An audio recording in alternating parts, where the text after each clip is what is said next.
White Sox baseball on CSN Chicago is presented by State Farm, and we are coming to you from beautiful Globe Life Park in Arlington, Texas, where tonight CSN Chicago presents White Sox baseball. It's Jose Abreu, Yuri Garcia, Nicky Delmonico and the Sox as they get set to butt heads with Jeff Bannister's tough and hot Texas Rangers.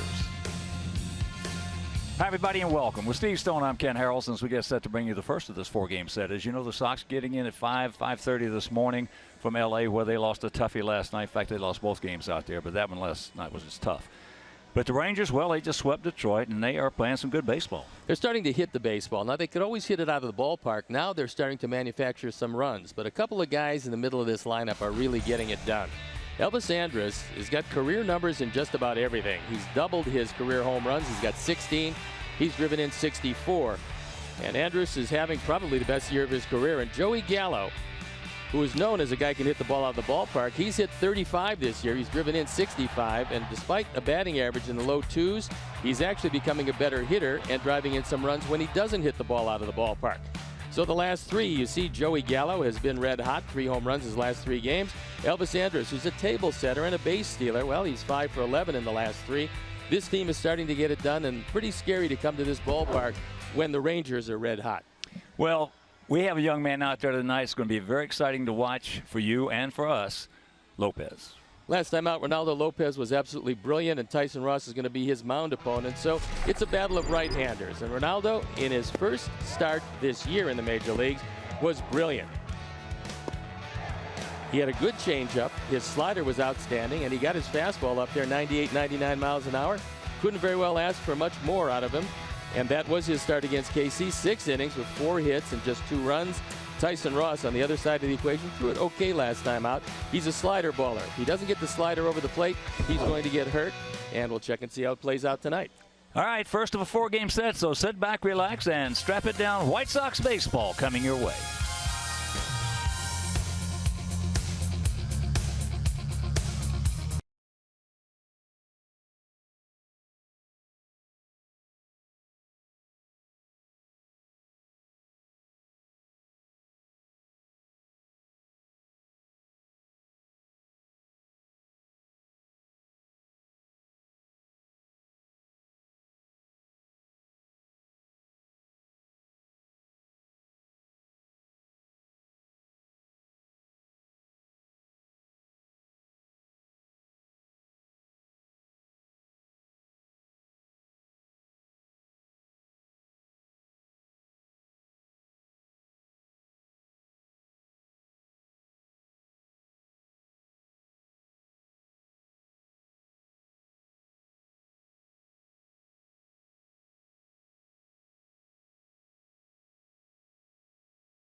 national clearance event is going on now. Toyota, let's go places. Blue Cross and Blue Shield of Illinois, through it all. By Lexus, who encourages you to experience amazing. And by Miller Lite, the original light beer. Miller Lite, hold true. Welcome back to Globe Life Park. It's a beautiful ballpark and a little overcast with some sprinkles. But so far, the game is going to start on time. The tarp is put away, and hopefully it stays there, as Texas Rangers have been red hot recently. They've won 7 of their last 10, including the last 3 in a row. They're 1 game under 500, and it's becoming quite a race as far as the wild card is concerned.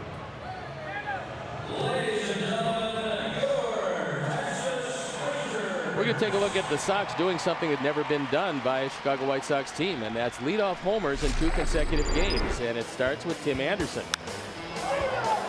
It's a line drive rocket, and that's the way to start off the ball game. And then last night, Lurie Garcia steps up against Yu Darvish, and he hits a leadoff home run. The second time in as many nights.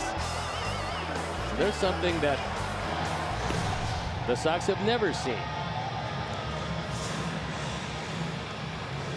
White Sox lineup brought to you by the Webb Auto Group, for the best lineup of Chevys, Fords, Mitsubishis, Genesis, and Hyundais at the best price. Go to webcars.com. Lurie Garcia leading it off with Yoan Moncada in the 2 spot. Then it's Abreu and a red-hot Nicky Delmonico as the DH. Sanchez, Anderson, Narvaez, Hansen, and Engel in a revised lineup. Avi Garcia scratched just before the game. The defense and how they're going to line up behind Tyson Ross. It's going to be DeShields, Robinson, and Mazzara in the outfield with 5 Gold Gloves. Adrian Beltre plays third. Then it's Elvis Andrus, Rougned Odor, and Joey Gallo, the red-hot hitting first baseman. Brett Nicholas has the plate. And our Lexus Experience Amazing starting pitcher is the slider baller Tyson Ross. When the slider is good, he's tough. When it's not good, he has a 7.11 ERA on for his 9th start.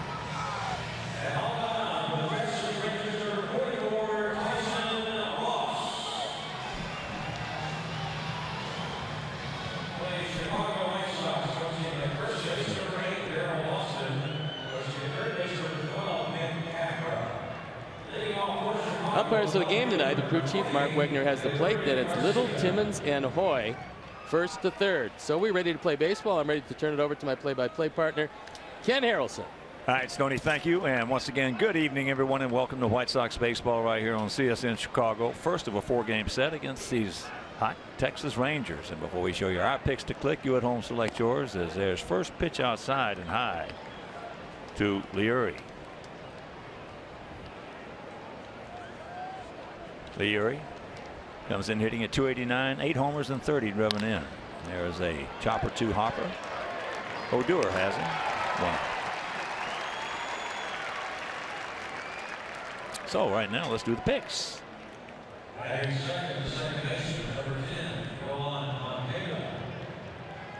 Fans going with Moncada. Cruz going with Anderson. Steve's going with Leury. And JJ and Jessica Shearer and I, we're going to go with Nicky Delmonico, along with, well, one of our great White Sox fans. Where's George sitting tonight?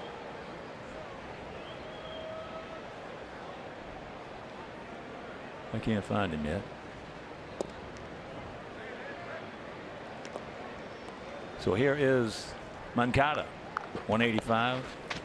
George Jacobs, of course, with Windy City, and is sitting with his buddy, another transportation mogul with Premier Transportation down here in Dallas. Outfield for the most part straight up, and that's going to be a souvenir left side. The Sox as a team don't have a lot of patience as far as hitters are concerned, which is okay at times.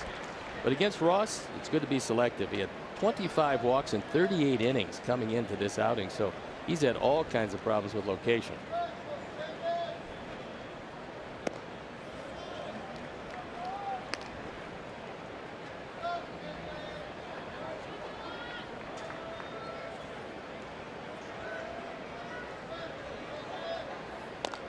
Well, when you have 5 Latin hitters in your lineup, you're going to have some guys not seeing a whole bunch of pitches. They are aggressive. That's the way they're born. That's the way they're built. And that's the way they get here to the United States. And you don't want to take that aggressiveness away from them. That's one of the worst things you can do with a young Latin hitter, a young talent, say like a Moncada, is try, hey, I want you to see more pitches. We've talked about it before. They're grown and come up in baseball in a different game than we play our kids here in the United States. There's no question. It's a different game. Moncada now feeling the effects of what we're going to see a lot of tonight, because Ross throws a lot of sliders, especially that hard slider inside to the left-hand hitters. They're going to foul a lot off their bodies, and this is just one early. That slider inside, it was off the shin guard, but it still stings.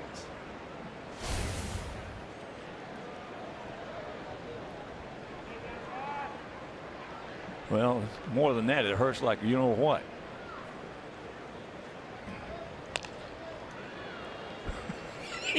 There it is, and it's going to continue to happen all night. I'm not laughing at him. I'm laughing with him because I've been there and done that with a left-handed slider a lot of times.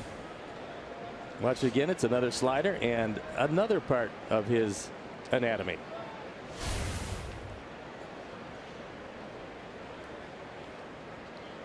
There's Dr. Payne.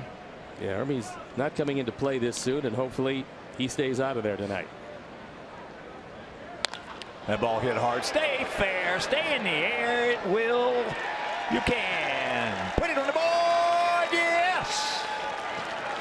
It's a quick 1-0 Sox lead.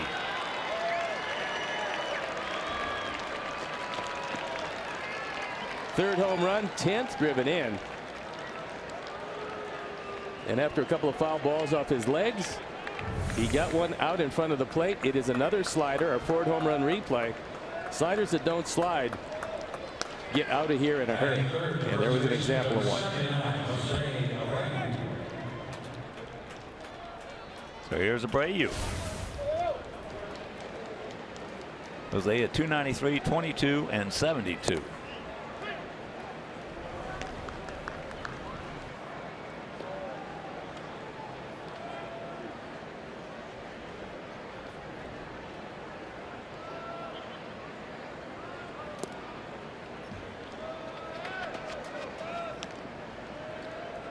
One out, 1-1 to count, one in.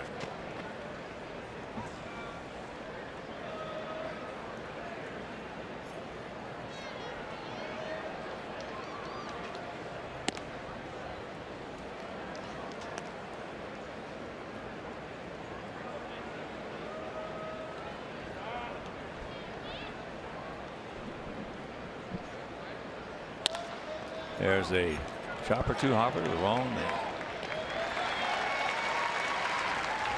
2 down. There was a time when Ross was absolutely overwhelming. A couple of years in San Diego, a 2.81 ERA in 2014. 2015, the ERA was 3.26. Both of them very good earned run averages, despite just being under 500 those 2 years. Well, the first time we saw him in that Oakland uniform, we had no chance. He just dominated us. Yeah, he had unbelievably good stuff. So here is Nicky. Nicky, a couple of home runs in the Dodger series.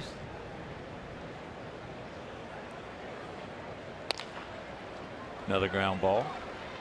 Odor's got him. But the home run by Yoan Moncada, and it is 1-0 good guys.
Rangers for the game tonight. DeShields, Chu, and Andrus at the top, with Beltre, Mazzara, and Gallo, who's tearing it up this month with 10 home runs. Odor, Robinson, and Nicholas to round it out. Let's take a look at the defense and how they're going to line up behind Lopez. It's Garcia, Engel, and Hansen in the outfield, with Yolmer, Tim, Yoan, and Jose in the infield. Omar Narvaez gets a nod behind the plate, and our Lexus experienced amazing starting pitcher is Ronaldo Lopez. Off a brilliant start in his debut against the Royals. There you look at 102 pitches used, most of them very effective, with 6 strikeouts and 3 walks.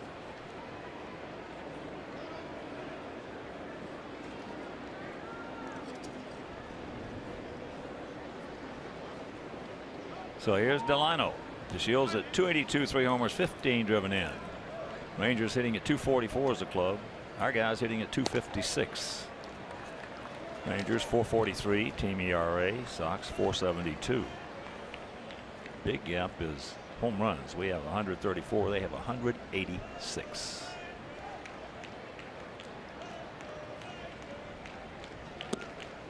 The thing that impressed me about Ronaldo on his first start was his presence out there. That's the first thing I look for in a young pitcher. Body language sometimes will tell you a whole bunch. He looked like he was absolutely completely at ease out there. Completely confident.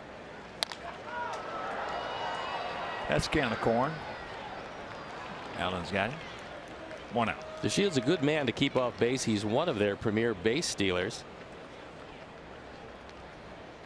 And if he doesn't get on, he can't set the table, and the boys behind him have got to either hit home runs or a whole lot of doubles to score a lot of runs. And the Rangers have been doing just that. Well, they've got 92 stolen bases. Yeah, they can run up and down this lineup their speed. We have 42. I got a feeling a couple of years from now that's going to change. That's in the hole by Chu.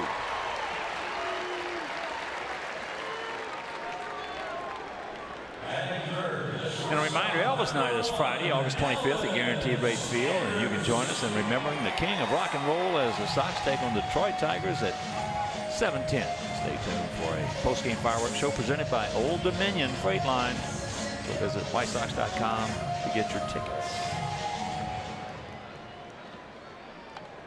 Chu has swiped 10 bases, been caught twice, so he will run if you don't pay attention to him. Here's the red hot Elvis Andrus. Hitting at 299, 16 homers, 64 driven in, but he has been hot. Checks it up, fouls it off. Souvenir.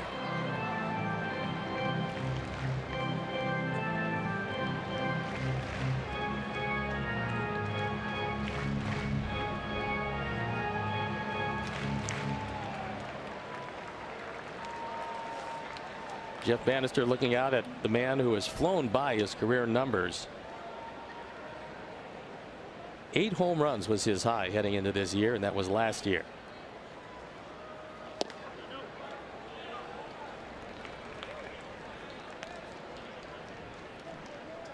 Well, like a lot of guys that we're looking at more and more each and every passing year.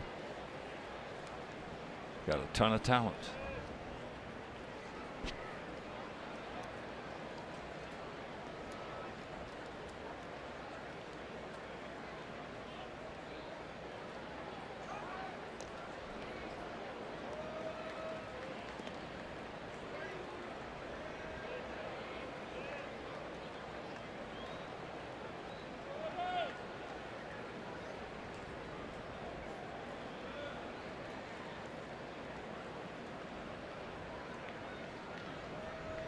Andrus. The ball's hit hard. Adam. Yes. What a play. What a catch by Adam Engel. He is fun to watch. Unfortunately, that one hung up in the alley. It looked like it was going to be way out when it left the bat. I thought it was way out of here. But these are spacious dimensions in the alleys, and Adam Engel can go get him. Chu had rounded second base, so he had to retouch second base on his way back to first. If he doesn't do that, he's out. But he didn't get trapped, as he and everybody else in the park thought that there was no way anybody could get to the ball. Andrus is the most shocked guy in the stadium. He was bidding for number 17. Instead, a long fly out. So here's the future Hall of Famer right here. Adrian Beltre, 38-year-old veteran. Got 52 RBIs to go those 13 home runs. Hitting at .313. And one of my all-time favorite players to watch play the game of baseball. He's a man who loves the game and shows it to you on a daily basis. Because he has a lot of fun, and why wouldn't you have a lot of fun? You're over 3,000 hits and you're going to go to the Hall of Fame.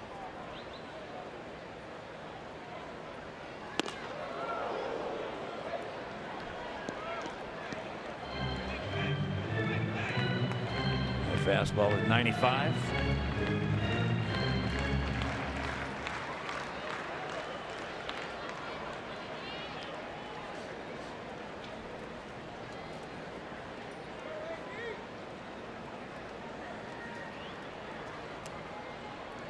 There you go. He gone. And that'll retire the side. They do get a base hit, but it is 1-0 Sox.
State Farm, and we'd like to welcome all of our viewers watching on South Slope Television Company in North Liberty, Iowa.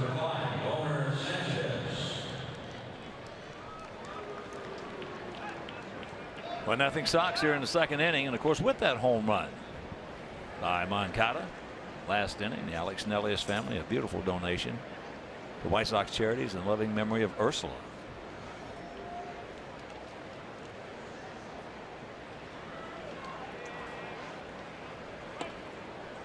Here's Yolmer hitting at .253, 5 homers, 32 knocked in.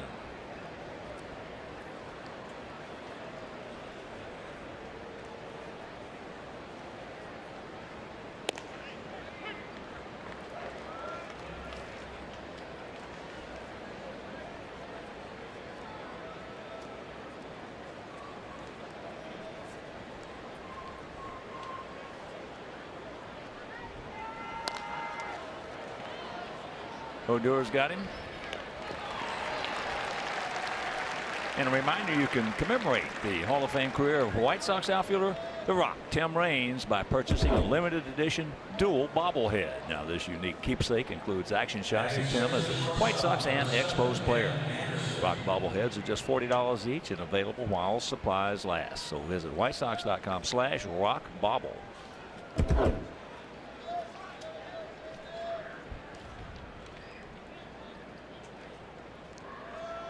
Here's Anderson. Andrus has got him.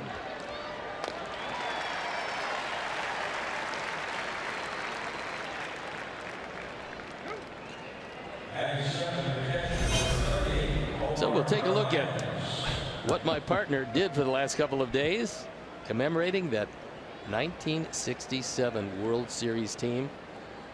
And how much fun was it? You can't believe the number of lies that were told. I mean, it was so much fun. I'm telling you, just seeing all our guys. And I think one of the great lines was Jazz when they asked him about how was it to see all his old teammates, and he goes, "Well, they're as gray as I am." What's probably surprising to him is being around so many old people. You know, he was something. People have to understand, the youngsters out there, when he won a Triple Crown in the midst of what they call the greatest pennant race in the history of the game, as that's down low. It was unbelievable. It was one of those things, Stevie, of course you know it, because you know you had to see it to believe it. You had to see it to believe it.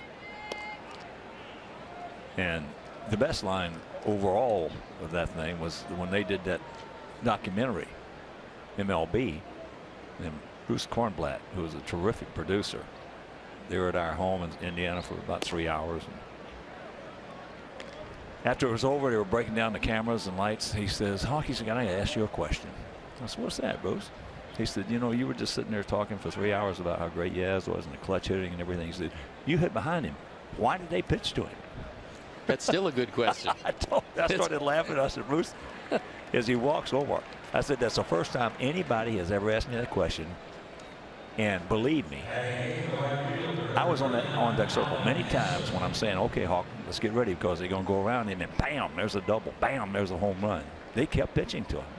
Well, they keep throwing to Giancarlo Stanton, and he keeps hitting the ball out of the park. And he's not surrounded by a whole lot of thunder. How about the Braves first year? Same thing.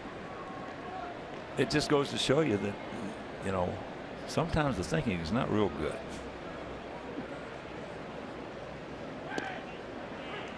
There's a strike. Texas got Ross as a free agent. They signed him late, and they were just hoping he could emulate a couple of those really good years he had with San Diego.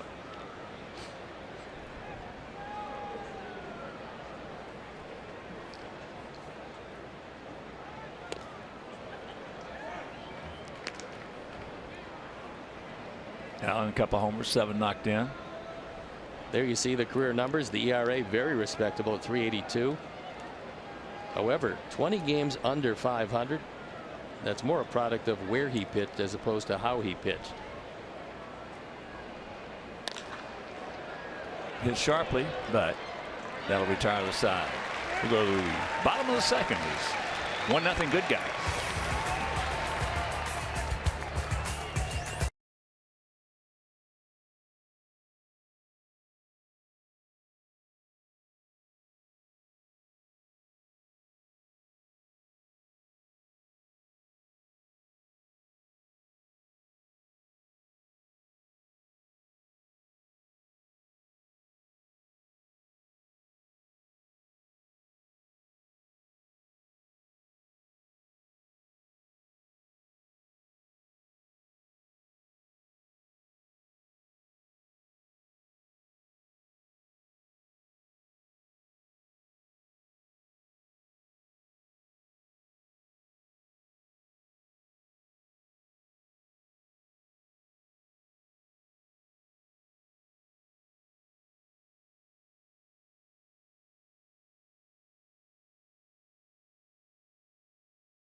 White Sox MasterCard debit card only available at your local Wintrust Community Bank.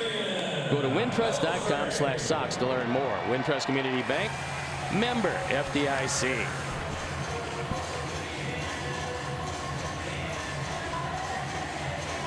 Adrian Beltre. Nachos, pizza, nice night at the park. And Sox fans. There's a few in attendance here tonight. There's a whole bunch. Yep. There always is. This is it. You know, Kansas City and here in Arlington, if you have the opportunity to make a road trip with the Sox, this is a good place to come. Kansas City is probably the best as far as numbers of Sox fans. Yeah, but if you go to this hotel here that we stay at, you probably never want to leave.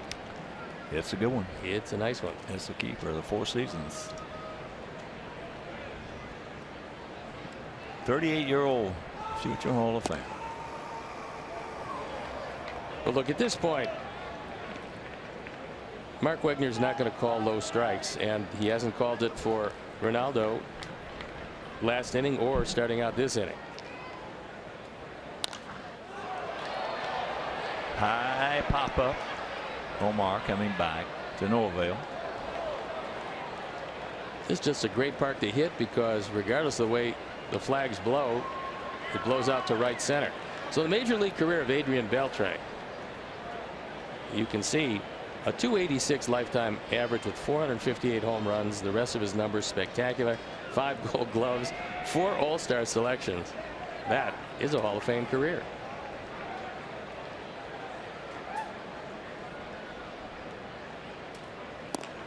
Three and one.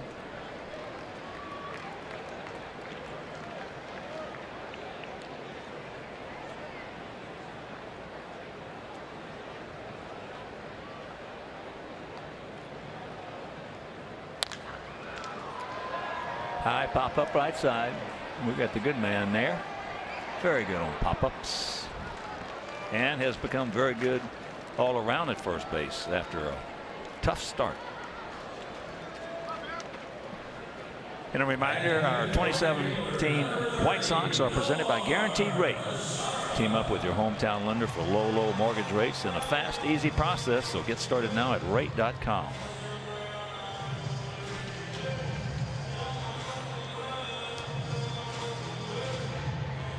I understand that some of the players played that a video of that game a few years ago down in Tampa Bay when Mark was behind the plate. Yeah, I seem to recall that one. There's a breaking ball strike. Mazzara is a good looking young player, hitting at .258, 15 homers, but he's knocked in 77. Made a good pass at that underneath it, thank goodness. Tim making a call. Now it's called off by Leary, as he should be. 2 down.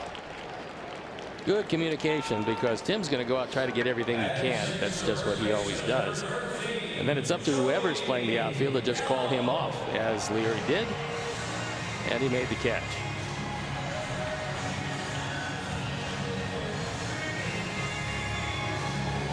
Here's a guy you don't want to pitch low because he's got the classic home run hitter's uppercut swing. As most strong left-handed hitters do.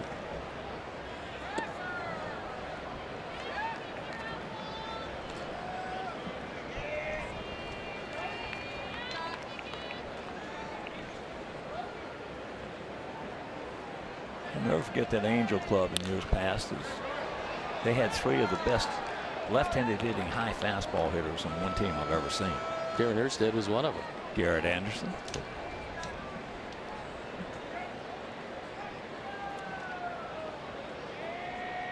And of course, Rodney Carew. Who could hit anybody everywhere in that zone. He could have hit, if he decided he was going to hit 35, 40 home runs, he could have done that. No question. He just wouldn't have led the league Wade in Boggs hitting. in that same boat. Wade Boggs could hit it. And BP and Carew, they could hit as far as anybody.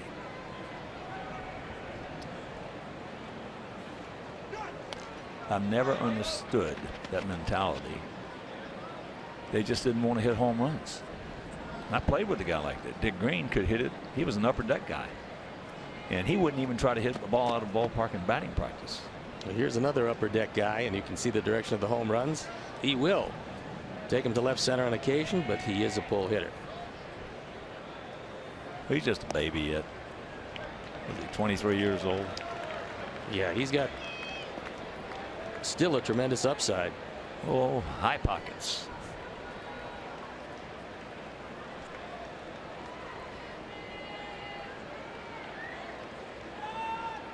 Payoff.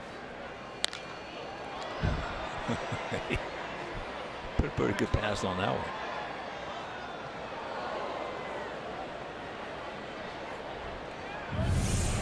The best part about this is it got a little too far inside, and Gallo pops it straight up in the air. Well, his swing is a little shorter now than we saw it at first. Yeah, he's really worked out. He's hitting with shorter arms. A completely different system. Yeah.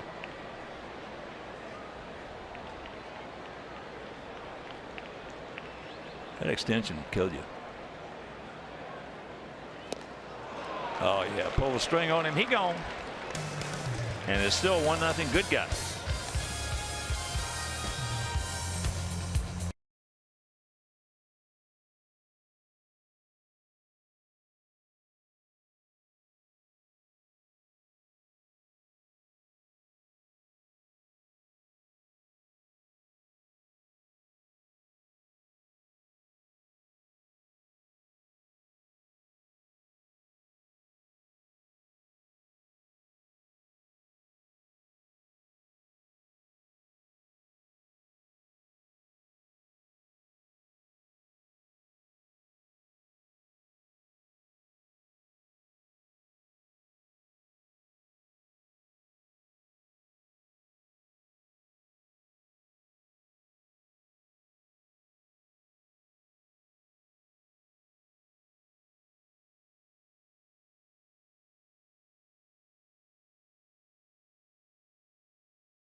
Birmingham. They were Jimenez and Collins. And there is Eloy's line drive home run. The first at bat in Double-A. Couldn't have been much better than that. This young man can not only hit for power, but he can just flat out hit. And Collins with a bomb. He's been doing that all year long. For a strong left-handed hitter, that was a short, quick swing. He's got one of those and a great command of the strike zone. And that's going to serve him well throughout his career. Shorter the swing, the faster the swing. The faster the swing, the more you can cover the fastballs. There's the dropped by Andrus. Looks like it should be E6. It's going to be E6. Wouldn't mind giving him a base hit. Instead, I believe it'll be the 14th error of the year. He's positioned right. He's positioned up the middle. And on the transfer, he just loses it. And it is E6.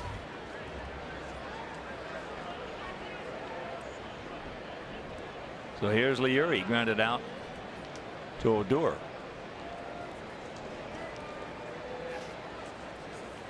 I was talking with Matt Davidson before the game, and he is going to be taking batting practice tomorrow. He said it feels much better. And there's a base hit. That'll boy Leury. And here goes Adam. He's going to go ahead and give it a go, and no throw. The way Robinson approached that ball, it looked like he's not used to throwing people out, because he did not come in as aggressively as he should have, and As soon as Adam Engel saw that, he took off and said, okay, I'll challenge you, see what you can do. He took one step back, then he comes in, and Adam says, throw me out. He can't. So that is good news to get Matt Davidson back in that lineup. And Avi day-to-day scratched before the game today with a sore wrist that the team doesn't believe will necessitate a trip to the DL. Davidson leading the club in home runs, tied, I should say, with Abreu at 22.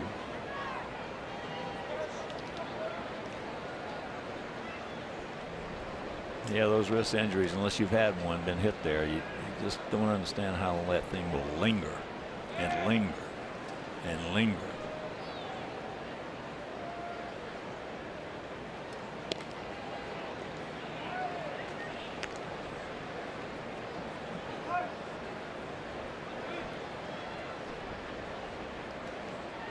Johan, line drive home run, just inside that foul pole. Good speed on the base paths.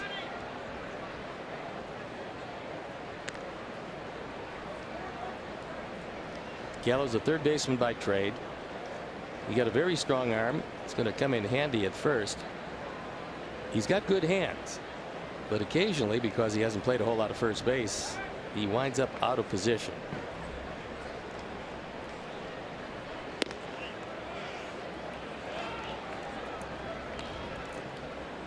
He's got the catbird seat 2-0.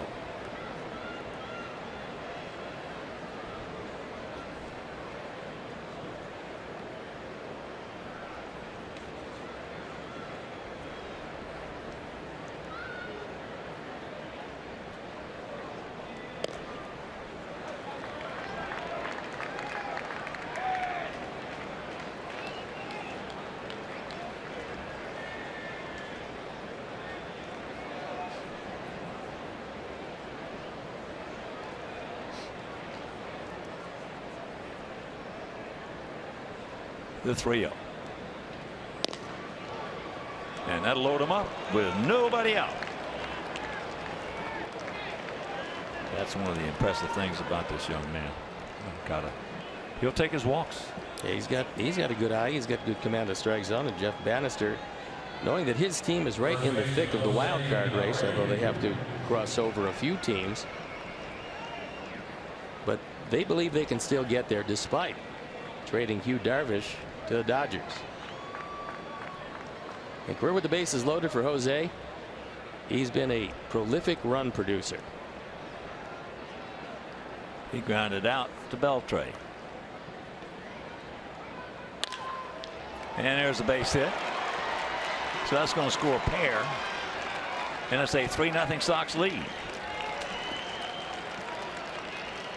That era. Woo.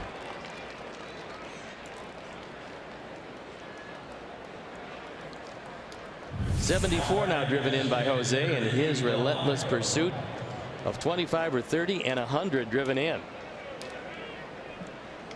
This one wide of the bag, no chance for Beltre, is 2 score. Don't stop now, boys, as here is Nicky. Delmonico grounded out to Odor.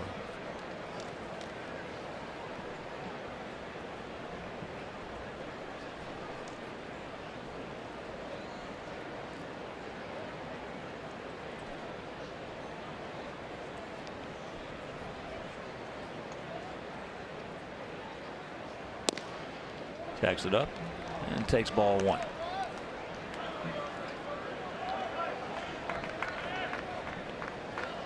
That is pretty impressive. Reach base all 13 games in the major leagues with the Sox, and by hits 12 of the 13 of them. That's not good. Rack him up.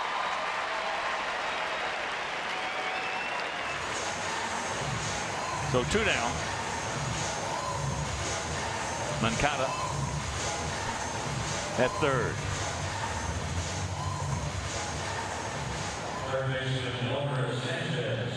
Pick him up, Yolmer. Especially, 0 for 1. He also grounded out to Odor. Especially against this team in this ballpark. They can score a bunch.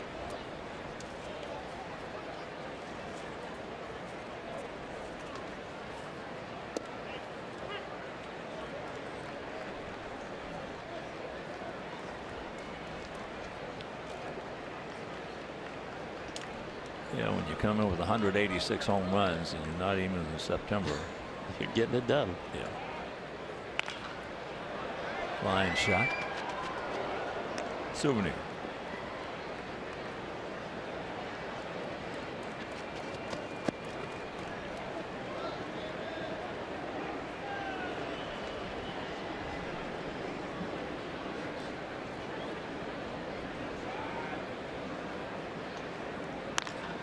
That'll get the job done. That a boy, Yolmer. And it's 4-0.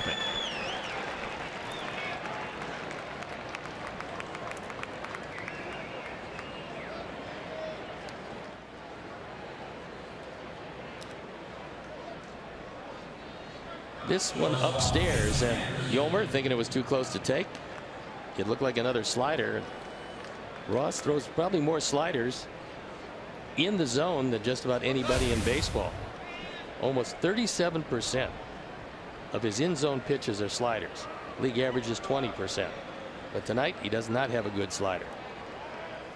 There's another guy that you and I are familiar with, who threw probably much higher percentage than that. Larry Anderson. Larry Anderson threw seemingly 95% sliders. I know it. But then he wasn't a starter. I mean, he came in late. If he faced 5 hitters, he'd throw as many sliders as it took to get him out. Yeah. And of course, he was traded for a guy who just went into the Hall of Fame. Jeff Bagwell. That trade was absolutely, that Yastrzemski snapped when he heard about it.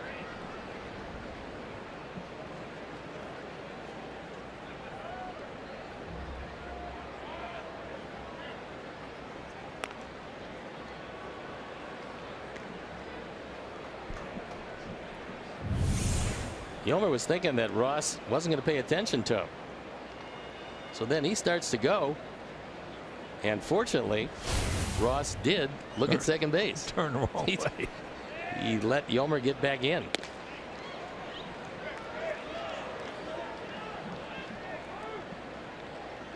He wanted to get that proverbial Lance Johnson jump. It was a good jump. But Ross hadn't thrown the ball yet. So.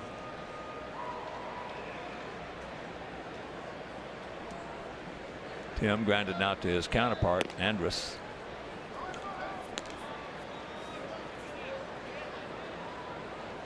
Gap out there in right center.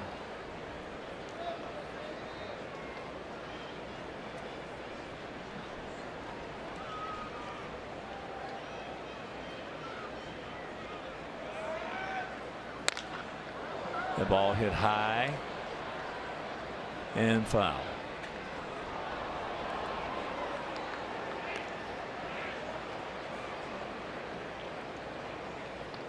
Well, it so often happens with baseball teams that get into the city they're going to very late, like last night after a night game in Los Angeles.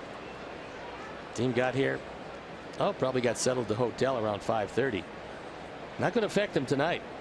That will affect them tomorrow night. In the last 13 games, not much has affected Tim. He's hit 5 home runs with a .304 batting average.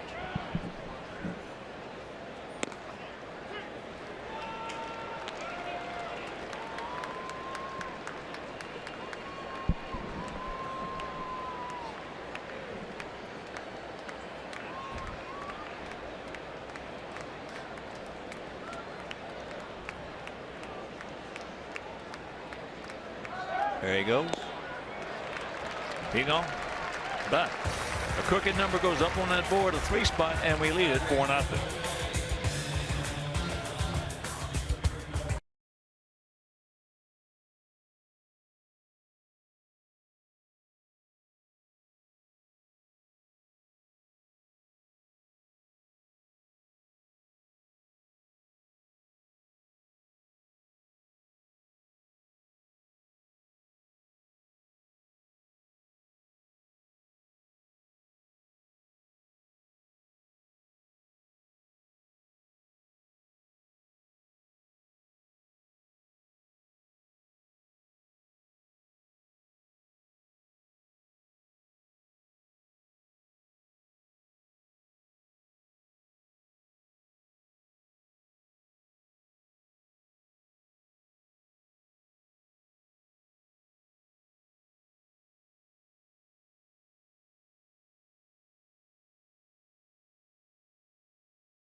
at 5 and catch up on the 5 hottest topics of the day.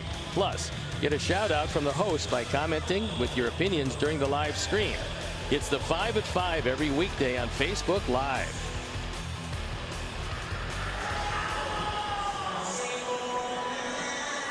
Lone Star State.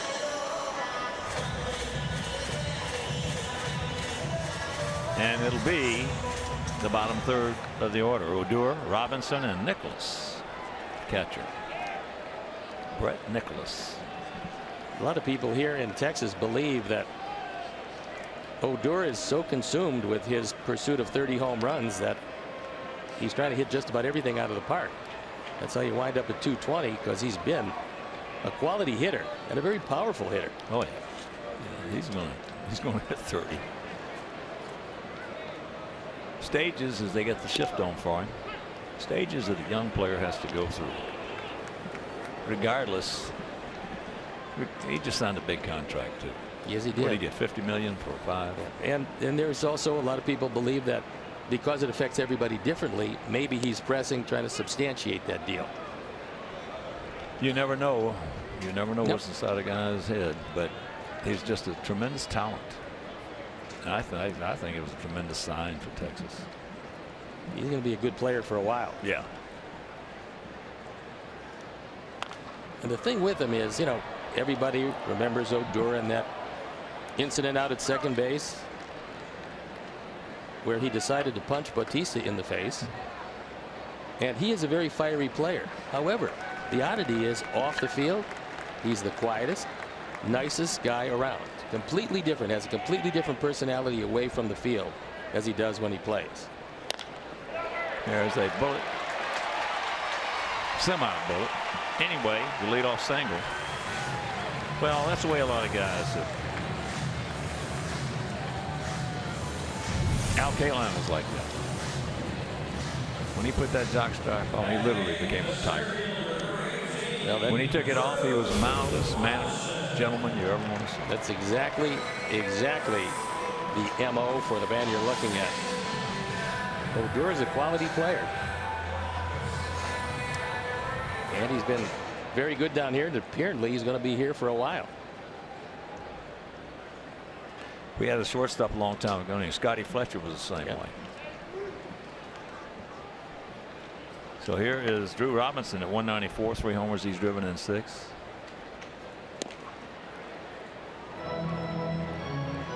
One of the funniest things that you ever want to see was Scotty Fletcher hitting against Dave Steve. Steve drilled him in a game, and Scotty, for every at bat he faced him after that, he just was trying to absolutely walk right into it. He was just daring him to hit him again.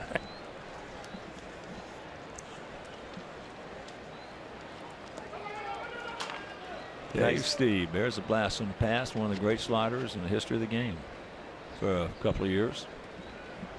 Yeah, he was a good one. You better believe it. And there is our guy George Jacobs in that yellow coat behind home plate. Windy City Limo. And his buddy, Premier Transportation here in Dallas.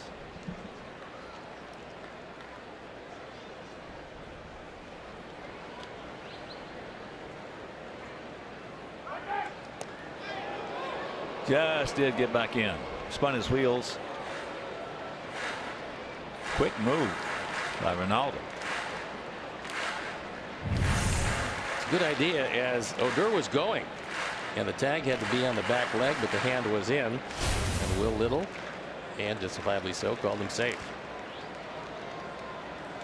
Robinson out of Las Vegas, where a number of very good players have come.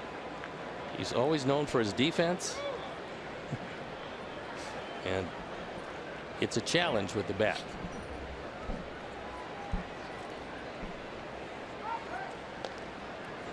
And Ross just tells me that Steve hit Fletcher 3 times. And Scotty, I'll tell you what, he just didn't like it. It's hard to like. Unless you're hitting yourself. You can understand it, but not when you know a guy's trying to hit you. That's true. That will aggravate you.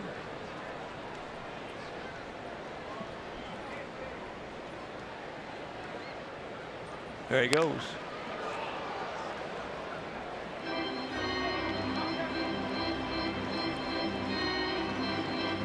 Little foul ball. Ledour's got plenty of speed to be a premier base stealer. He's not quite there yet. He's swiped 12, been caught 5 times. And as he gets a little older and moves on through, he will develop a better technique, as he has all the speed you'd need to steal 30-40 bags a year.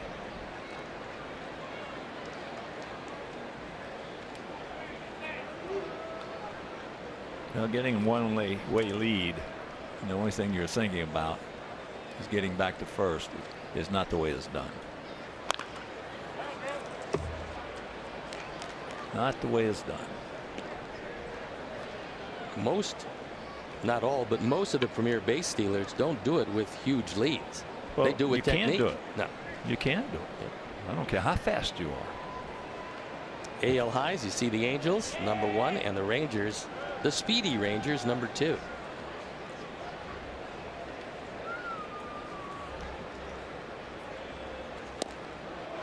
He gone. It's a good changeup, and Lopez has a dandy.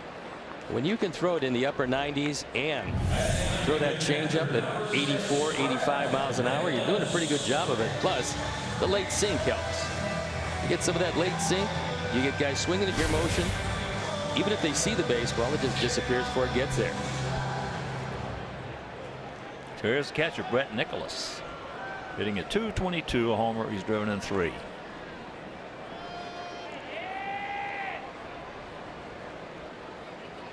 Looks like he's taking a look to third to see where Sanchez is lining up.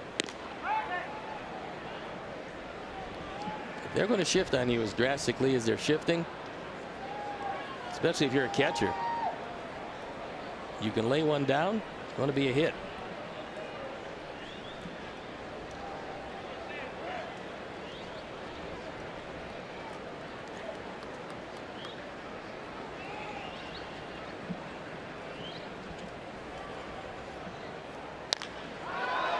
That's high and that's deep. And it's 4-2.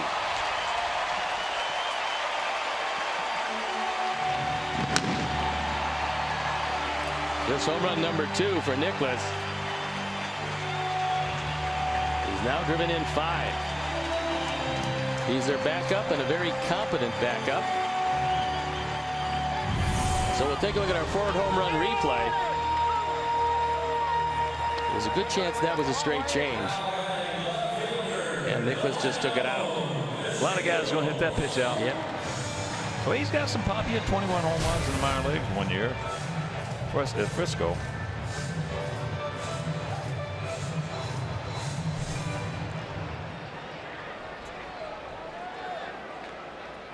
So here's Delano DeShields, one out to Hansen. Takes first pitch strike.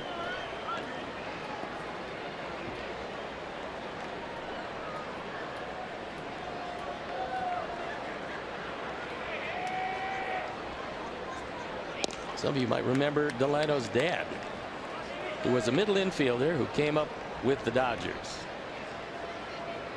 Well, actually got traded to the Dodgers, came up with Montreal, traded for Pedro Martinez. How about that? Traded for a pretty good one. I would say so. For 6 years, Pedro was just about as good as it was. You know, when that trade was made, there were a lot of people with the Dodgers that didn't think Pedro was big enough or strong enough to be a consistent starting pitcher in the major leagues. That, as we all know later, turned out not to be true. Pedro was really the last guy to use intimidation as a large part of his arsenal. There's no doubt. In this league. Yeah, he did that. Well, that picture.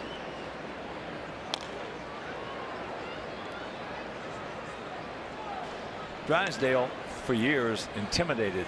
He and Bob Gibson were the 2 intimidators in the National League. And John Walgren just showed you a picture a moment ago of 4 guys of the '67 World Series team in Boston. And we'll show it to you again. the tall guy, that's Yastrzemski on the right. That's Jim Lonborg on his right. Rico Petrocelli, and of course myself. But in 1960, nobody has intimidated the American League more than Lonborg did in 1967 since then.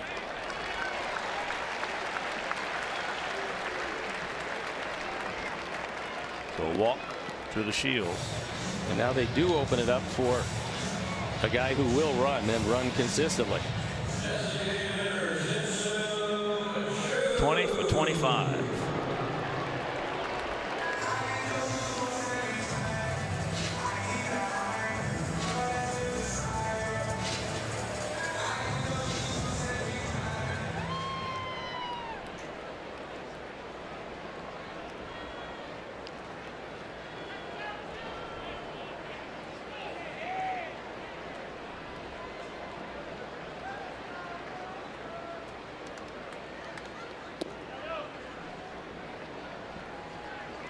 That's ball one. First of 4 here in Arlington.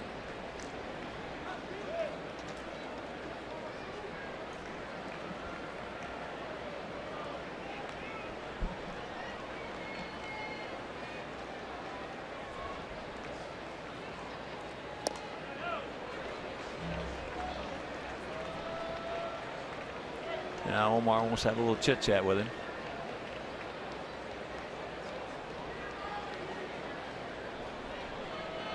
And while they're having their meeting of the minds at the mound, Sox fans, for the first time ever, our White Sox are offering a limited edition cancer ribbon with White Sox cap.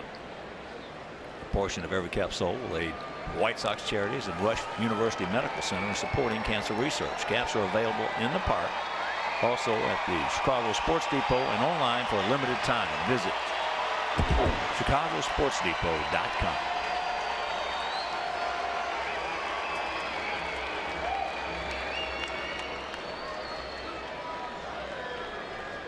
Two in, 1 out, 1 on, and the 2-0 pitch.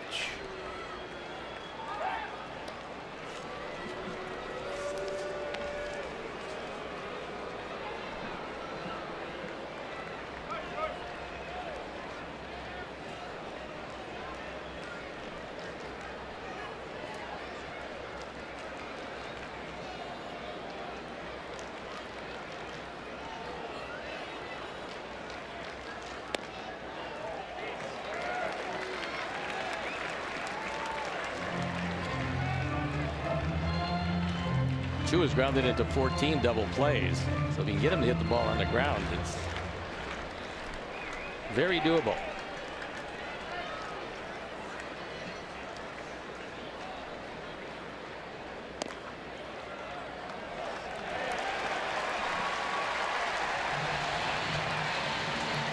Back-to-back walks. John Cooper's going to come out to have a talk with Lopez and the entire infield.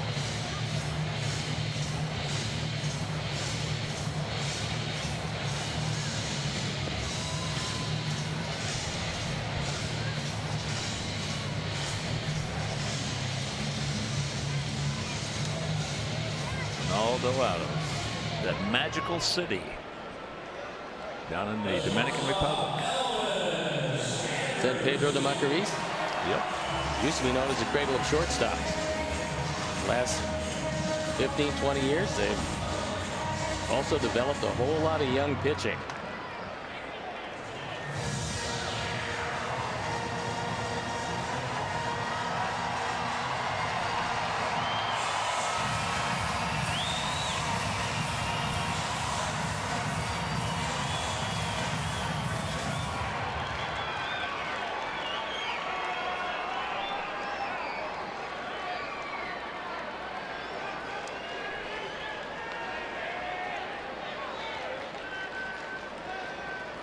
Here's Andrus. He hit one that looked like it was going to be way out of here. And Adam Engel got a great jump, went back right against the fence and caught it. A terrific play. On how far he had to go for it. Fortunately, he hit it to as deep a recesses as his ballpark has.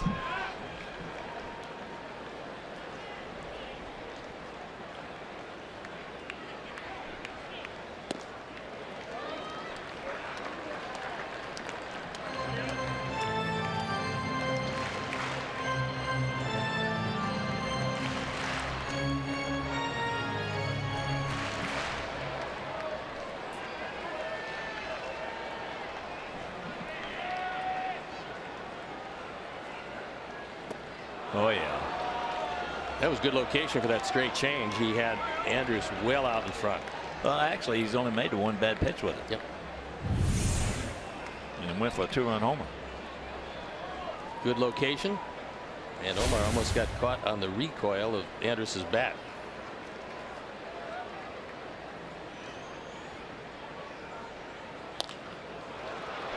Slowly hit. Only play is going to be at first. And they get him. Now Bannister wants to say, he wants to look at it. Well, as you would expect, Andrus thought he beat it. I thought he beat it.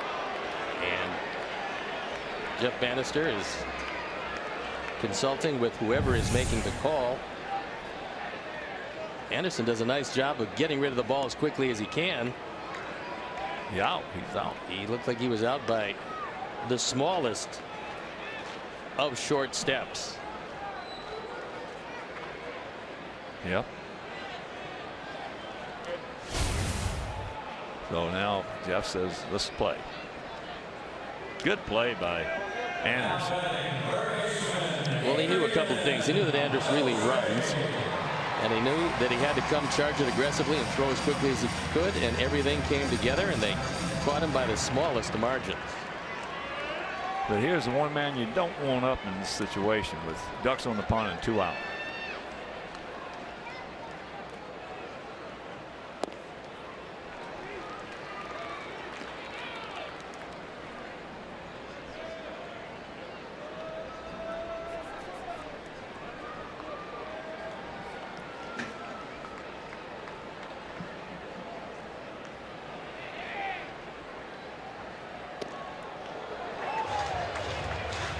They might be thinking the same thing.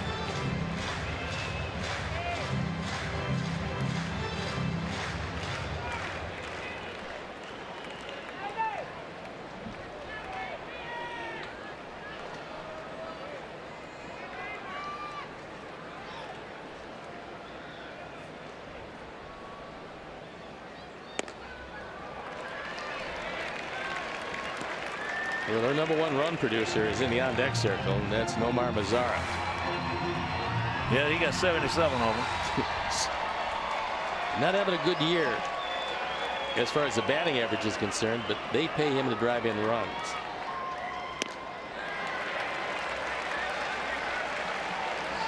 So that is the 3rd walk of the inning.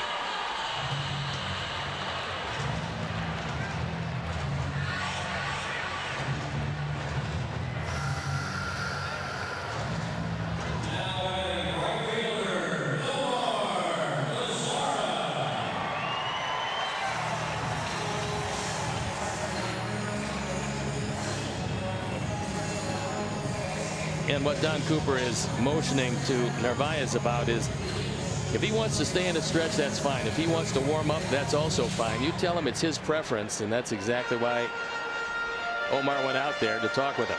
His preference.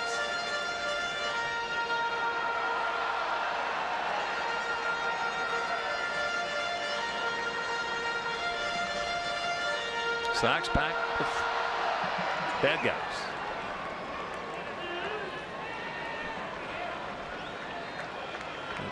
Put a couple of pretty good swings before popping up to left field. There's a strike, and he didn't get it. Again.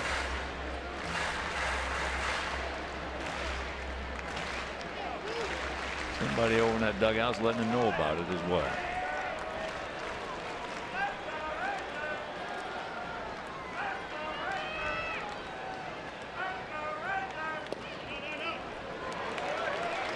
And the count 2-0. Now Mazara is licking his chops. Runners in scoring position. He's driven in an inordinate amount of runs when you consider only 2 home runs with runners in scoring position.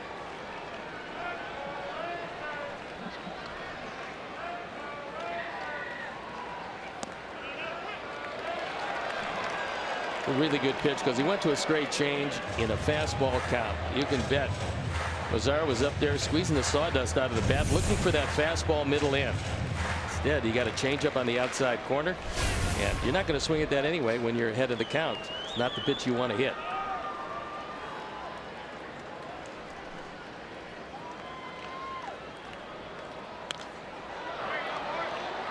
That evens up the count. Bases loaded, 2 out, 2-2.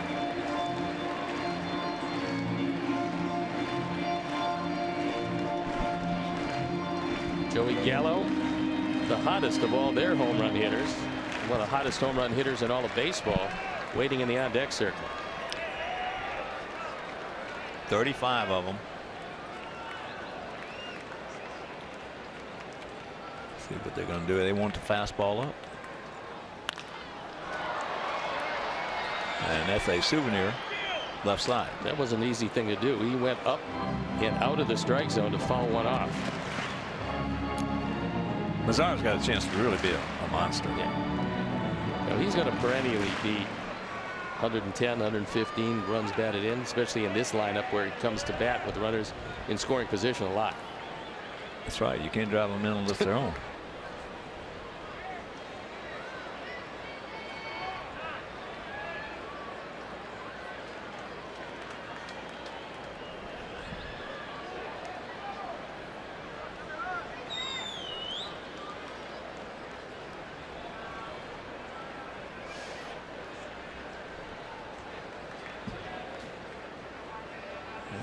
He stays now.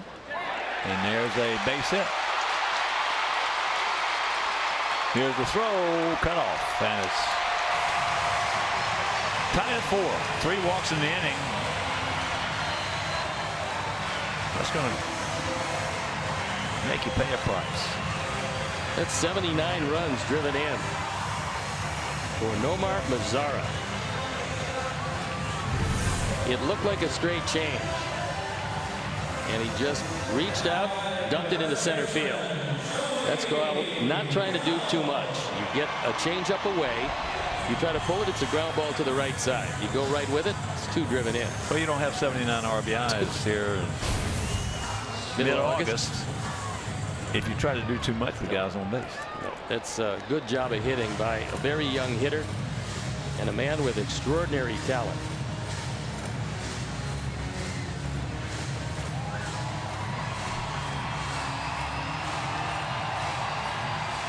Well, when you get a talented offensive team like the Rangers and they're hot, it boils down to simply you have to make good pitches. And this lineup, a great combination of speed and power. You start walking people, they're going to come back to haunt you. Too many guys that swing the bat too well here.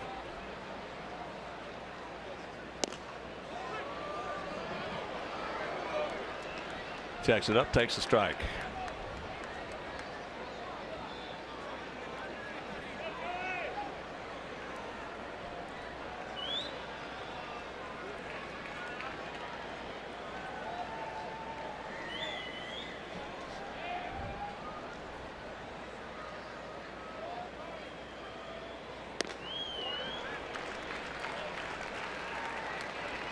Fastball at 96.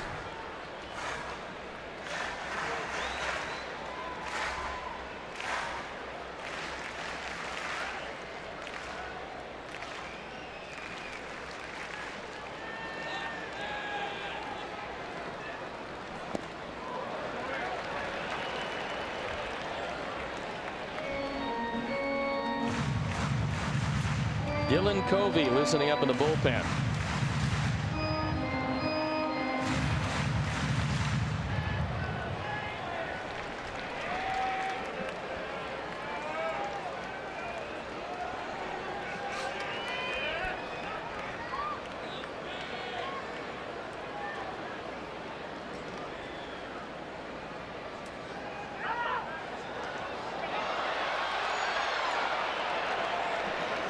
Good idea. Will shorten up secondary leads, but the ball got away.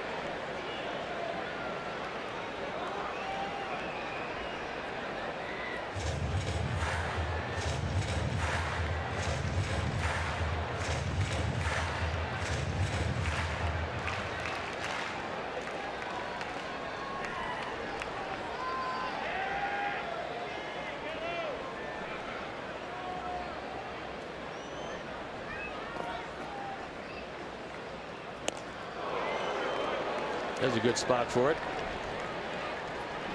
You can throw high fastballs by him all day, but they better be up there. 40 pitches here in the third. A nightmarish third.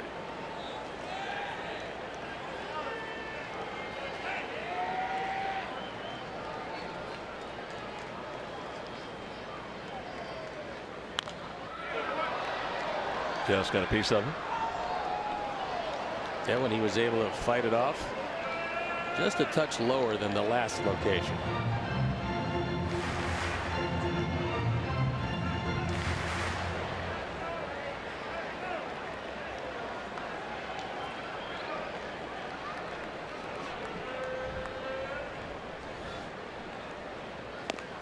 Change up. He gone. But 3 walks in the inning really hurt him. 2-run homer. And it's a 4-4 tie.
Brought to you by Miller Lite.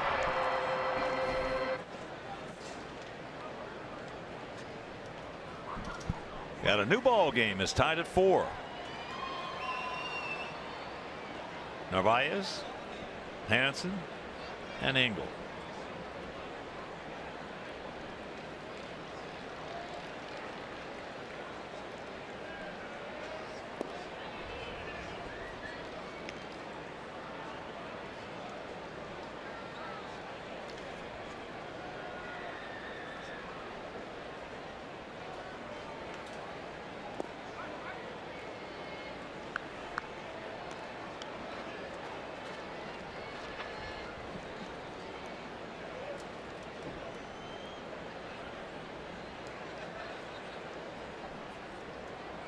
Omar drew a walk his first trip.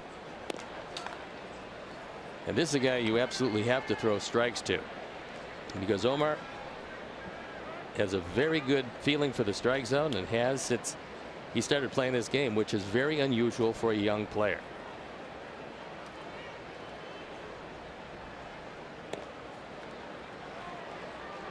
So the leadoff walk after his team got him off the hook.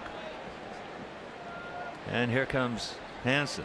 Got it into a 6-4 fielder's choice.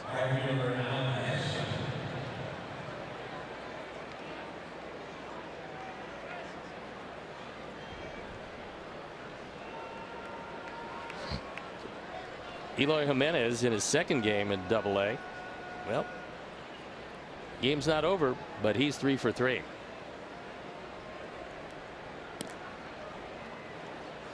Nicholas now wants to have a heart-to-heart.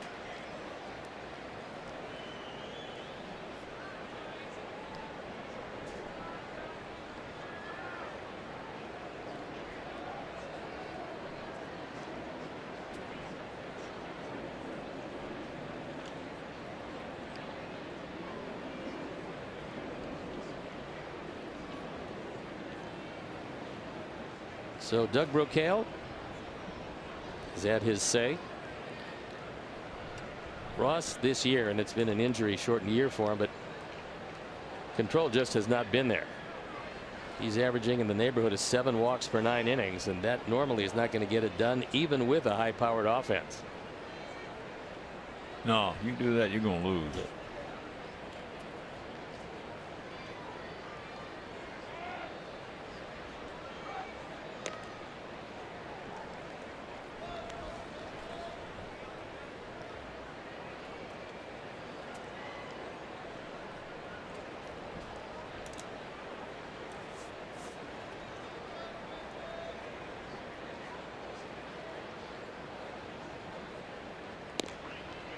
There's one.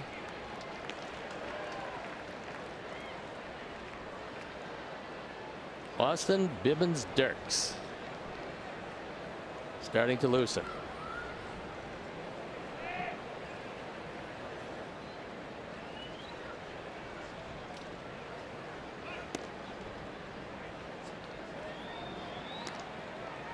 He was thinking about it, just didn't get the pitch to handle. Beltre's not the easiest man to bunt up. Even at 38, he's still outstanding defensively.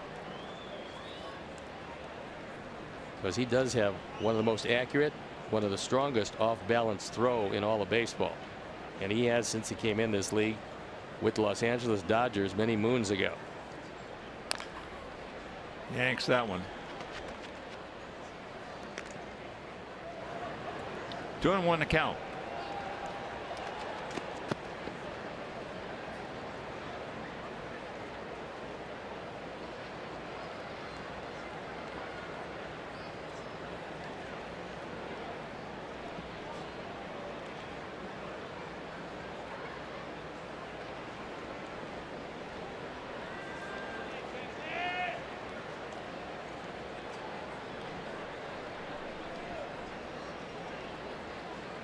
First and 30. Nope. They're not going to get him, but 1 out.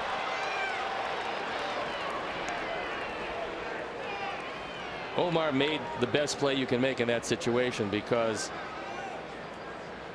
the fielder and the ball are between you and the bat, and he can't run into the tag. So by just staying there, not running into the tag, it forced Odor to have to go with the backhand flip, and they couldn't turn 2. Right there, he does exactly what he has to do. You're not going to break up 2 anyway. So you might as well stop and make him get that force out at second.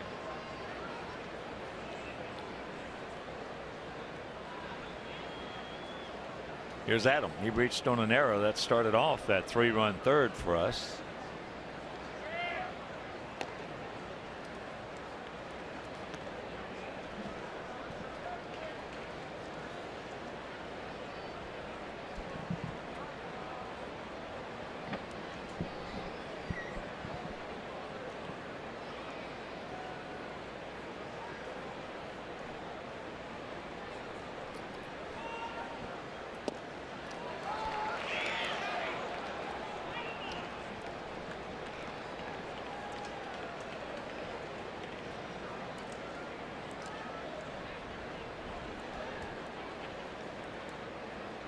A 1-1 to count. Dangle. Gap out there in right center. Beltre just about a step and a half back of the bag and off the line to third.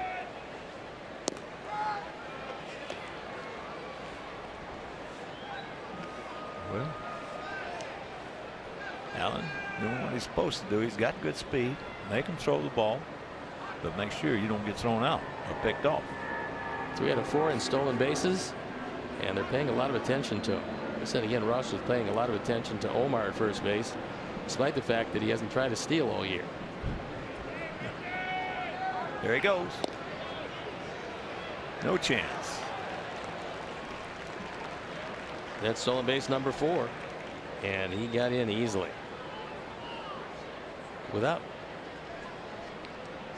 Ross has gone without a slide step. Watch the high leg kick, and that allows his base stealer 2 extra steps. Use a slide step, it was going to be close at second, but the high leg kick, no chance. Now that gap out there in right center is even bigger.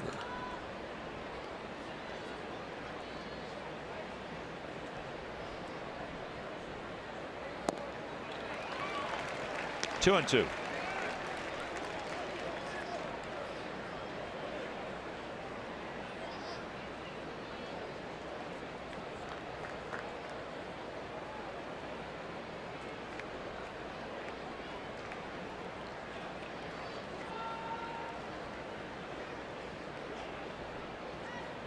There he goes. He's safe.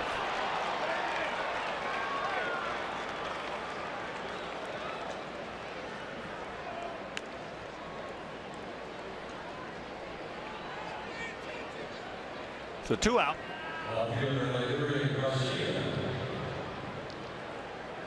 Just the second strikeout for Ross. And here's Leury. He's grounded to second. He has singled and scored.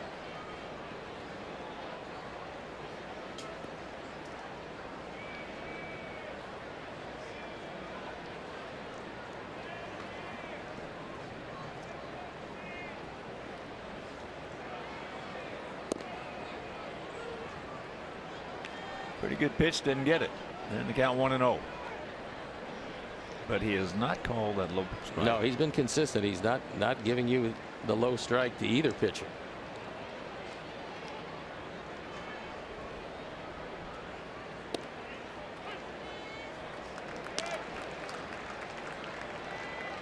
That evens the count at 1.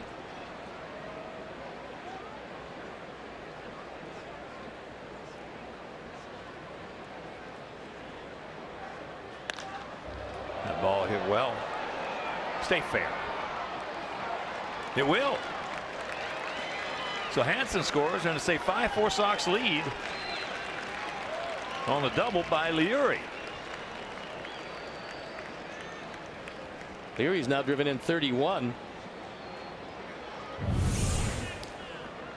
He takes a high fastball and goes the other way with it. When he left the batter's box, I think he thought it was a home run. And it certainly was not.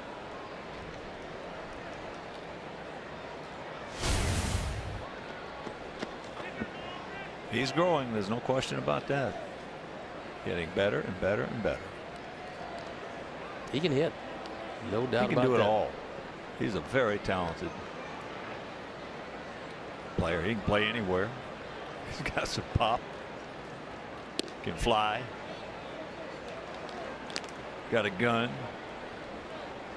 What more can a man do? No, he's got a lot of skills. The question is, what's he best served to do? As you well know, in this game, you got to be bad before you're good. Now, if you aren't that, then you're exception to the rule, like Bryce Harper, Mike Trout. Right. Those There's guys. two of those. You got to be bad before you're good. But you got to have an organization, and you got to have a manager and a coaching staff that understand that. Understands that and puts you in a position where you can excel. Especially with pitchers, especially with young pitchers and young relievers. Baltimore was the best I've ever seen at that. They usually broke guys in and out of the bullpen. And back in those days, it was Earl Weaver, the Hall of Fame manager. And he would put those guys coming out of that bullpen in positions where they had a chance to succeed. Okay. That's how Dennis Martinez started. He came up with the Orioles.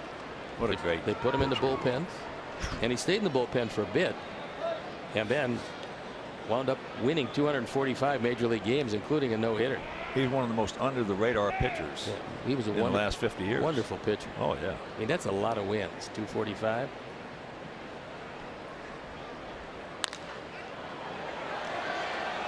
High pop up, get out of here. Well, Dennis had a lot of pay going him. Competing. Yeah, he did. He would do that on occasion. He had no problem throwing it high and tight. No. So I remember when he hit George Scott. George went after him, and Dennis turned around and went, Whoa, way to beeline to center field. I played with him, and he was not a stupid guy. he didn't want his career to end on the mound with George Scott on top of it. Boy, he gets second base so fast you couldn't believe it. And there is ball 4. So Makata homered in the first, walked in the third, walks here in the fourth. So let me tell you what I thought was one of the strangest moments in all of baseball. It revolved around Pedro Martinez. He's got a perfect game going, and he's facing Reggie Sanders. He's facing Reggie Sanders, 8th inning. He hits him with a fastball. Sanders charges the mound. Now, with all due respect to Sanders, nice player, but guy's not going to give up a perfect game to hit you in the 8th. That's just kind of the way it goes, but you couldn't convince him of that. Sanders got a good right hand on him too. Checks it up, takes a strike.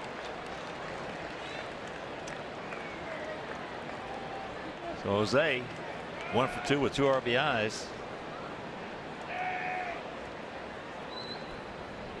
He hadn't been calling the low strike, but he's called some high ones, and that did have a part of the zone. Jose didn't think so. That's off the end of the bat. And that's going to retire the side, but we pick up 1 and we'll go to the bottom of the 4th leading 5-1.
Insider all season long at csnchicago.com, presented by The Great Escape.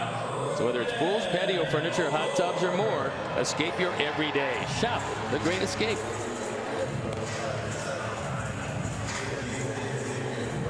This is where Don Cooper and Rick Renteria would love to see Ronaldo have a good bounce back inning. He had a good first and second, had a very difficult and very heavy pitched 3rd inning.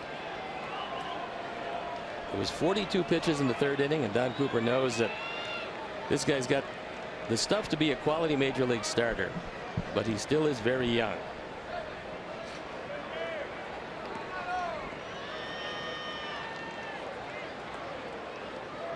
Odor singled and scored last inning.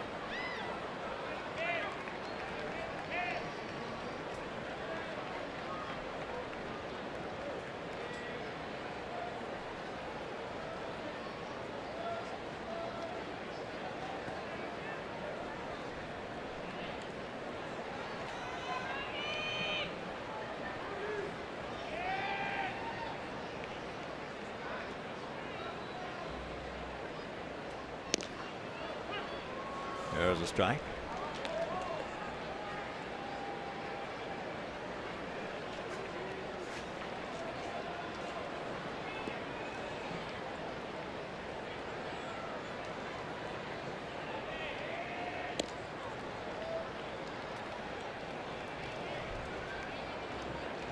I think Omar's coming out to tell him something that I'm sure Ronaldo already knows, but sometimes you just forget.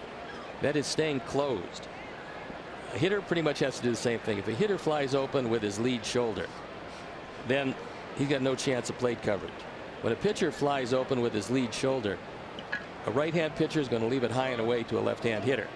And that's where Ronaldo has missed quite a bit tonight. When he's missed, it's been upstairs and away to the left-handers.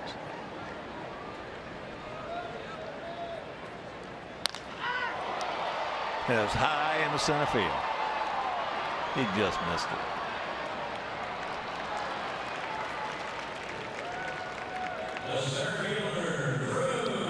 And a reminder, get in a pregame stretch with Core Power Yoga on Sunday, August 27th, before the Sox take on the Tigers. Now, this ticket package includes an hour-long yoga class in our upper terrace suite, as well as a lower box seat to the game. The package is limited to the first 150 purchases. So visit whitesox.com/yoga today.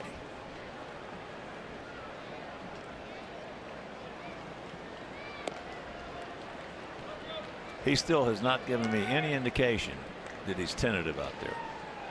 He doesn't have any. He's not afraid of anything, and he knows if he makes his pitches, he'll be successful. That is paramount for young pitchers. Just his second major league start.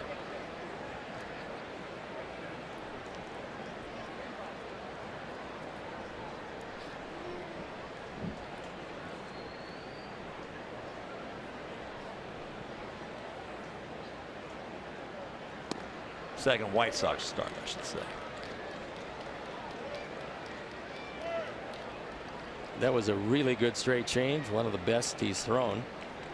Had Robinson well out in front.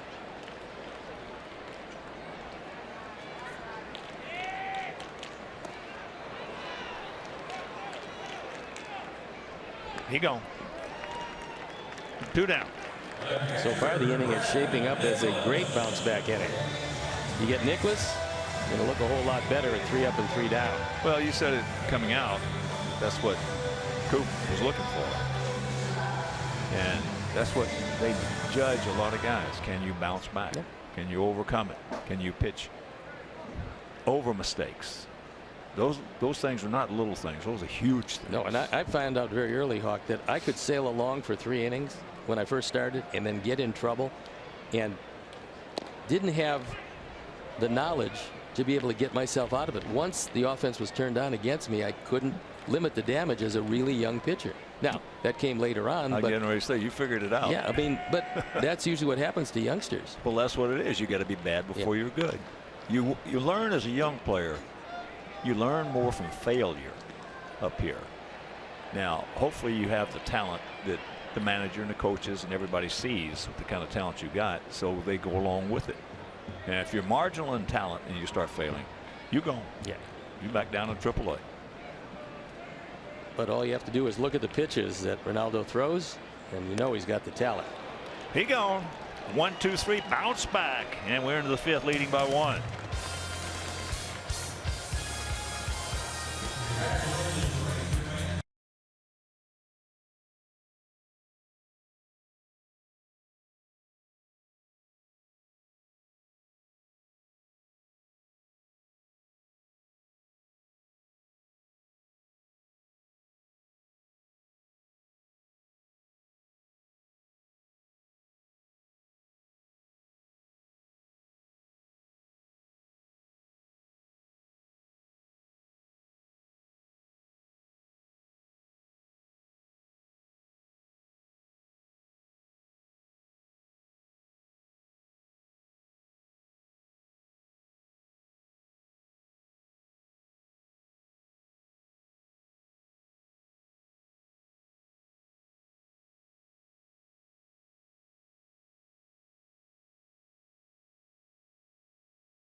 Narvaez talking with his starting pitcher, reminding him most likely to stay closed, and he had quite an inning.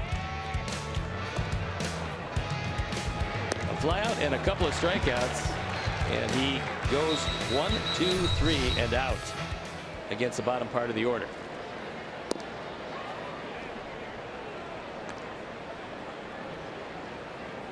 Delmonico 0 for 2.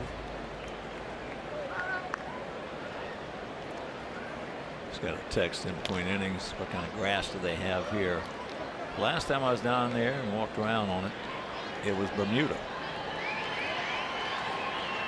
And this is, without question, one of, if not the fastest infields in Major League Baseball. Well, they don't usually get a lot of rain here, and this infield is really hard. The dirt is like a freeway. Nice recognition right there by Odor. Immediately got a good jump going back on it. Saw that it was going to be a tough hop.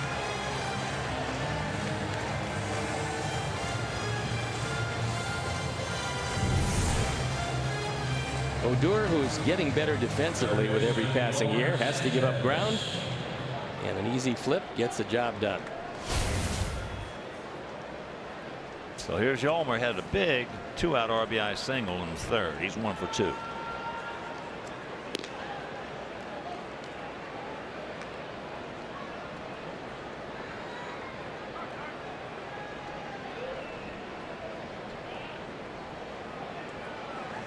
How about that Cubs-Cincy game? Cubs were losing 9-0. They tied it up at 9 and then lost it 13-10. There's a lot of thunder in those two lineups. That is true.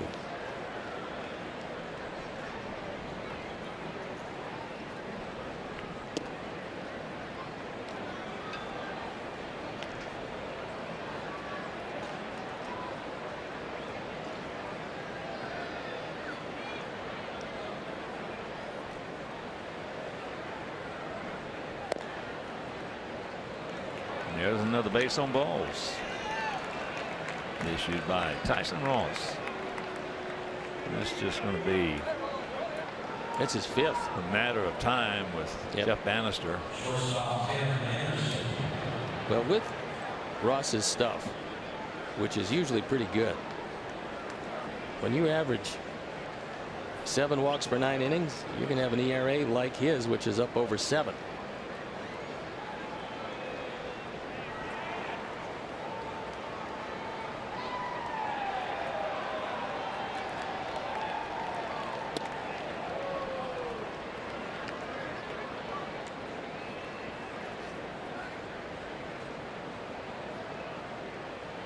Last time up in an at bat that ended in a strikeout, Tim hit the ball awfully hard down the right field line.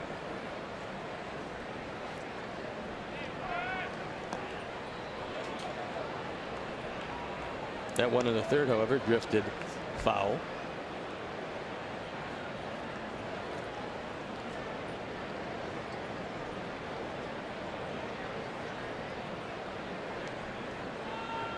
Joey Votto, his 32nd home run that game.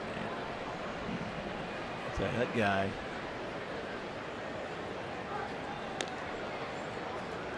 For the most part, maybe the best under the radar hitter in Major League Baseball.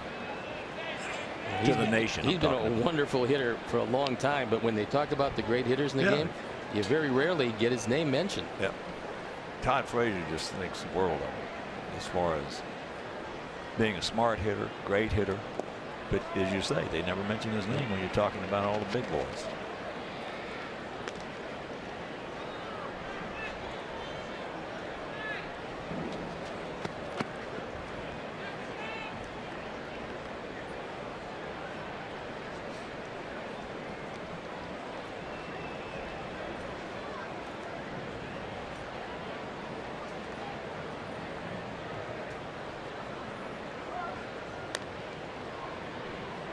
That video of him showing his 4 grips on how he grips a bat. His normal grip, a couple inches gripping up. Then for guys who are really good, he goes up another inch or so. Then his 3rd grip is for guys that he doesn't like at all. And his fourth grip is for Kershaw. And that's it. Grabbing the trademark. That doesn't usually work too well. If it worked, Kershaw wouldn't dominate the game of baseball each and every year that he pitches it. Oh, I saw that. That's one of the best videos. That's one of the best clips I've ever seen. About it going through his four grips. Well, it worked today. He was 2 for 5 with 3 driven in. And a walk to go with it. And there's another walk. Back to back. And here comes Bannister. You would think that would be about the end of it. Yep. He got 6 walks in 4 1/3 innings. And why that happens to guys who have had control, we don't know, but we will figure it out as we take the break. We'll be back.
And it's a man with a very long name.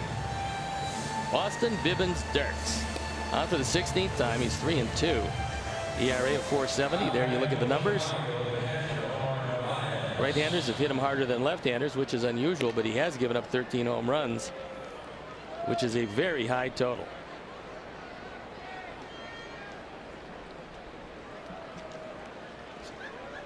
So here's Omar with 1 out, 2 on. He's been to the plate twice and he has walked twice.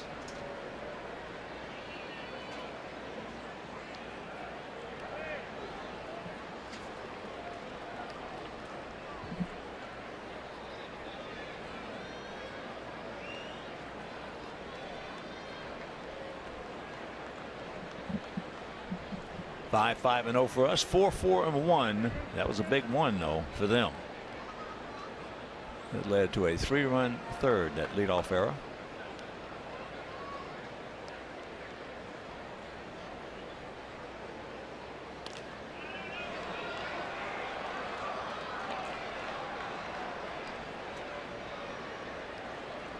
Normally, when you see right-hand hitters hit a right-hand pitcher better than the lefties, it's because he's got a pretty accomplished straight chain. And it appears that's what Bibbins Dirks has.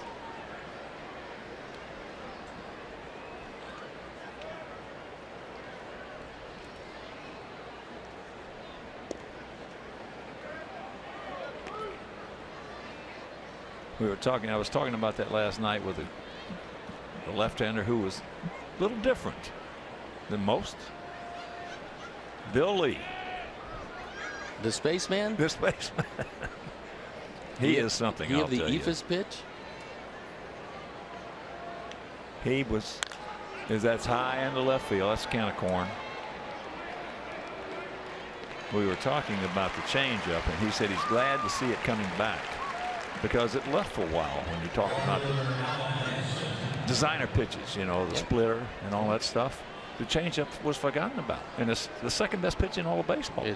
Well, it's not easy to throw And just because you didn't have no, one. No, it's not easy. Now you can throw changeups, but the good changeups, they don't come around all that often. But if you've got one, you can pitch in this league for 20 years. That's exactly right. That's it. That's exactly right. I was talking with some youngsters, grandsons of a former teammate of mine, George Thomas, who was on that '67 World Series team we had. And we were talking about that. One of them was a pitcher. Hey, there's 2 out there. And that's 3.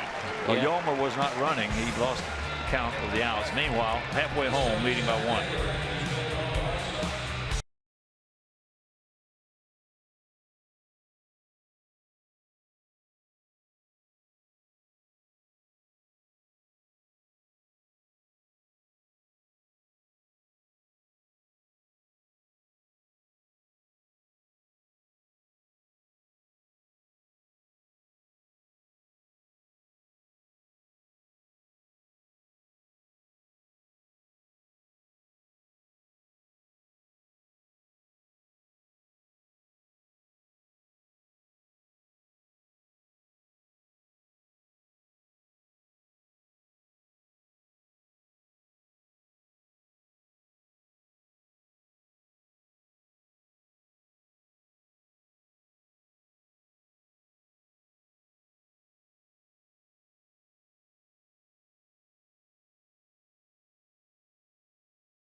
And Ronaldo's still on the mound after a very strong 4th inning, looking for more of the same. The difference, he's got the top of the order here. And he's got a 1-run lead.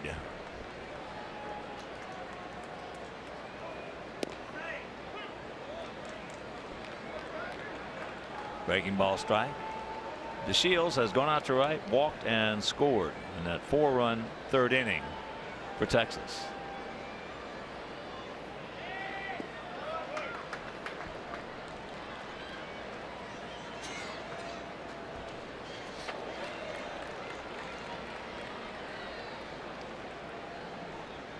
Not a huge crowd on hand. They're averaging 31,726, but the Skies, even though Siri told us that it was going to be okay, the Skies didn't look like it.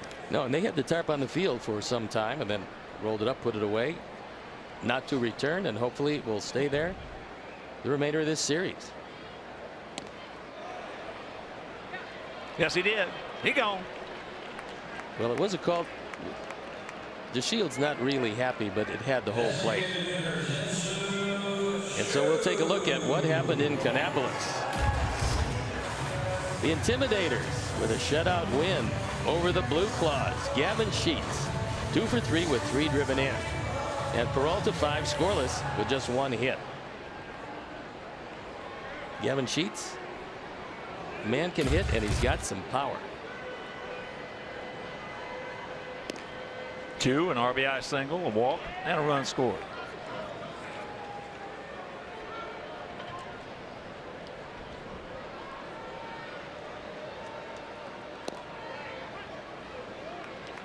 When Chu was in high school, he threw 95 miles an hour on that fastball. So he could have pretty much done whatever he wanted to do in this game. He chose the outfield. Hits that one hard but foul. Let's get a piece of the ball person.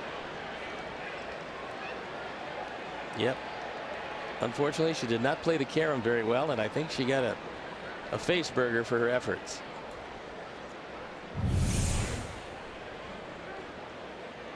Yeah, the carom got her, got the hand, then got the jaw. Thank goodness he got the hand first. Yes. Yep. Saved her some problems.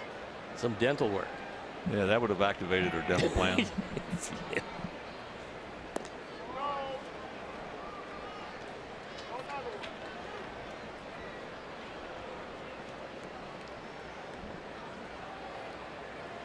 She's all right.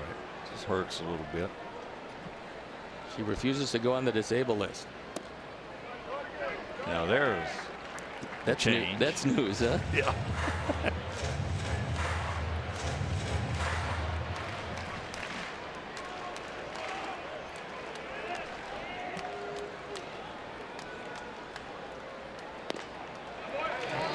There is the one out walk to shoot. You know, that was one of the main topics of conversation the last couple of days at our reunion in Boston. 50th reunion for the 67 World Series team was the DL today. Been a lot of trips and a lot of days missed. You know, most of those guys, of course, Rico is still in broadcasting, but most of the guys have been away from baseball. They follow it, but that's what they want to do. Hawk, what's going on with these guys? Andrus going out deep to center. Beautiful catch by Engel. And then Tim Anderson made a good play to get him at first. Two tried to steal on the combination of Lopez Narvaez, but he was cut down in the first inning.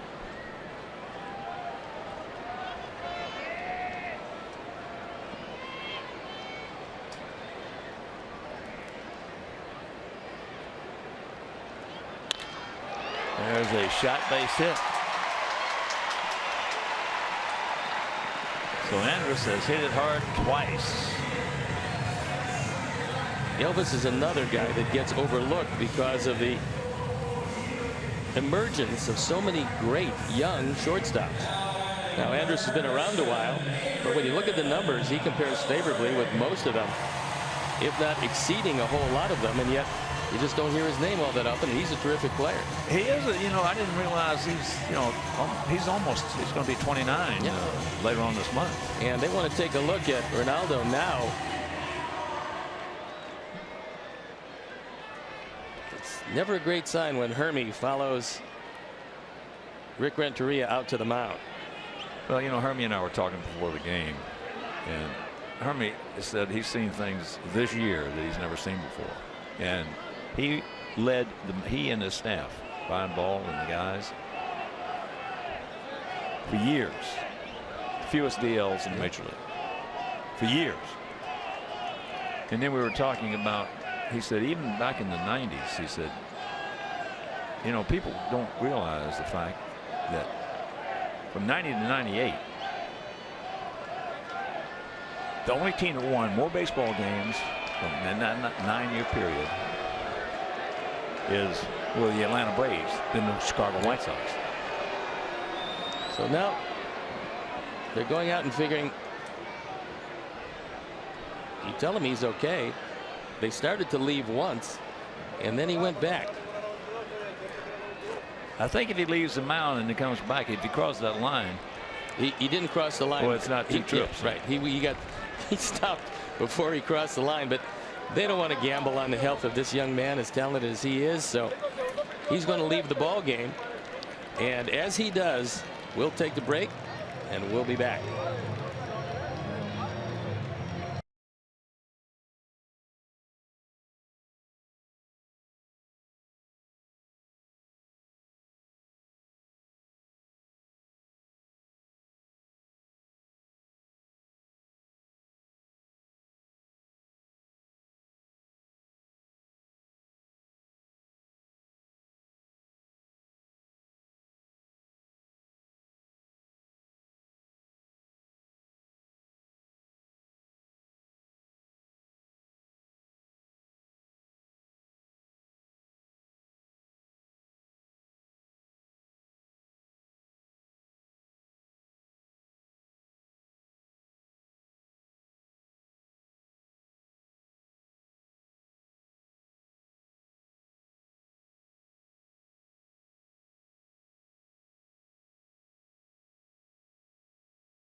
Beck, who will get as much time as he needs to get loose because Lopez left with an injury. If we get an update, we will certainly let you know. Chris on for the 44th time. And he is still not all that close to game ready. Just being summoned from the pen.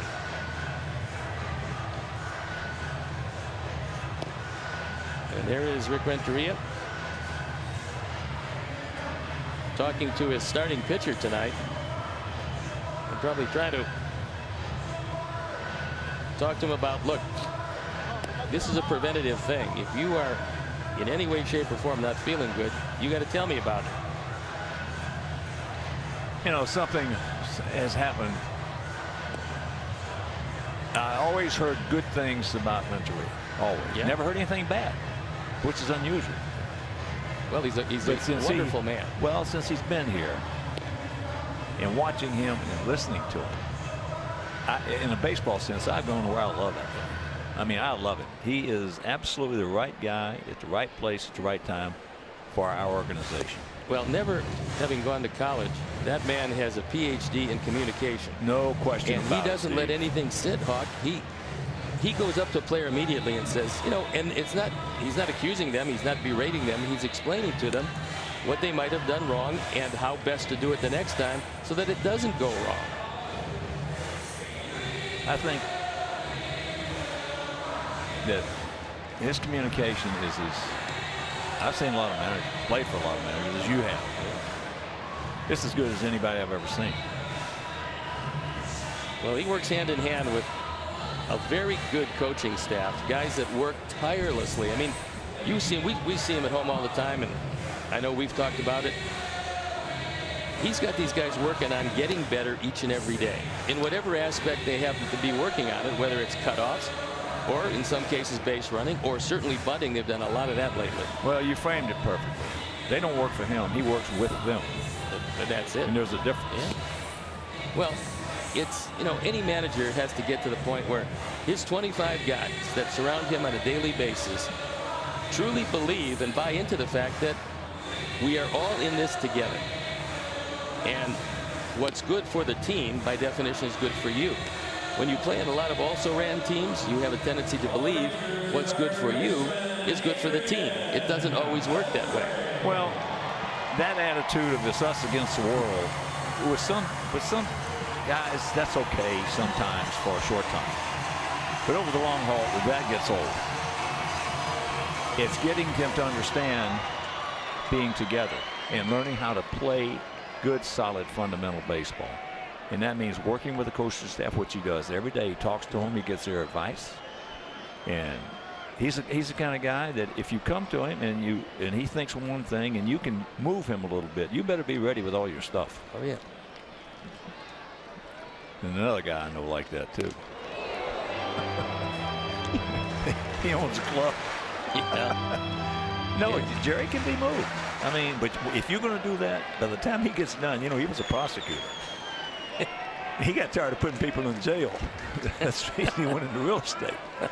But the thing about it is that he can be moved if you got your stuff together and you can prove to him that you're right. He will let you do your job. So Chris is just coming into this, but he is learning pretty quickly the way the plate is being called, and that is no low strikes. You see the second pitch was there. Called a ball. It's been called a ball in that same location all night long. Dangerous man.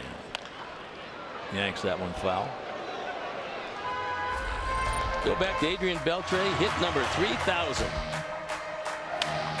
And it came right here, down the line.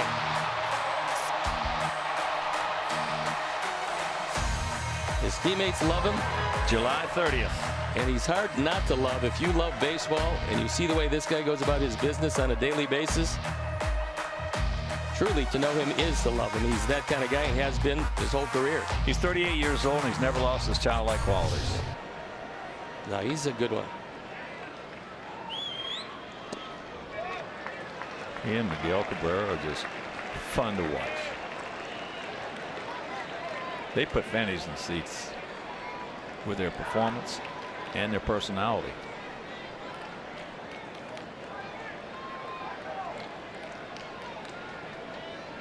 Five, 5-0 for us, 4, 5-1 for them.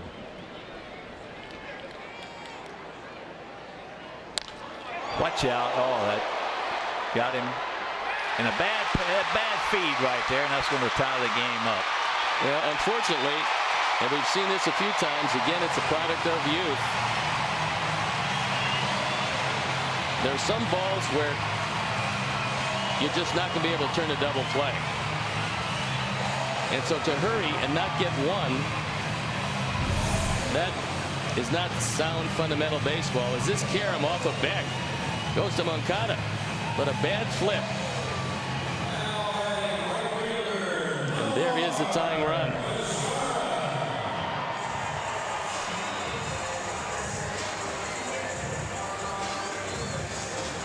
Well, they gave us some. Now it looks like we're going to give them back.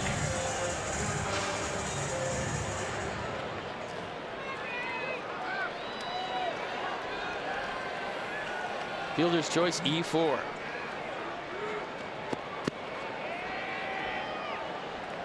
That ball was scalded. That could have been dangerous to the health of Chris Beck. Yeah, he got very lucky.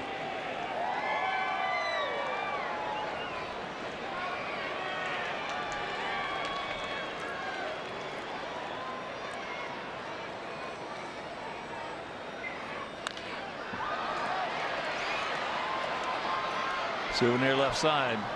Mazara. A big 2-out RBI. 2 RBI single back in the 3rd inning.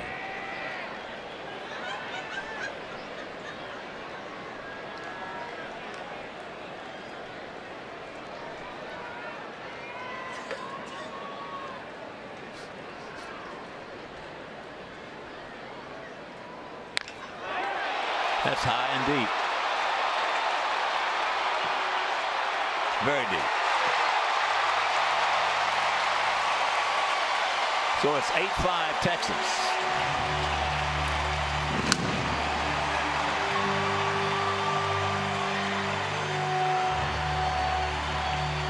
That's 5 driven in by Mazara, who now has 82 of them. 82 runs driven in. And now they want to take a look at Chris Beck to see if he's healthy. Ford home run replay, a towering fly ball that just did not come down.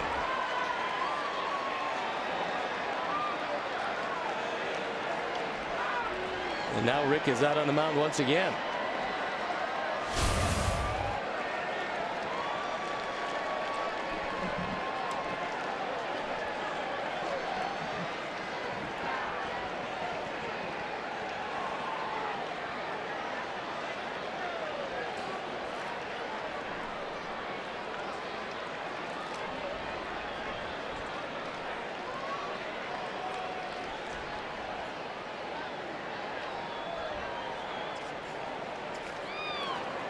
Mike Pelfrey starts to get loose, and that's going to be it for Beck. He's going to leave because of an injury.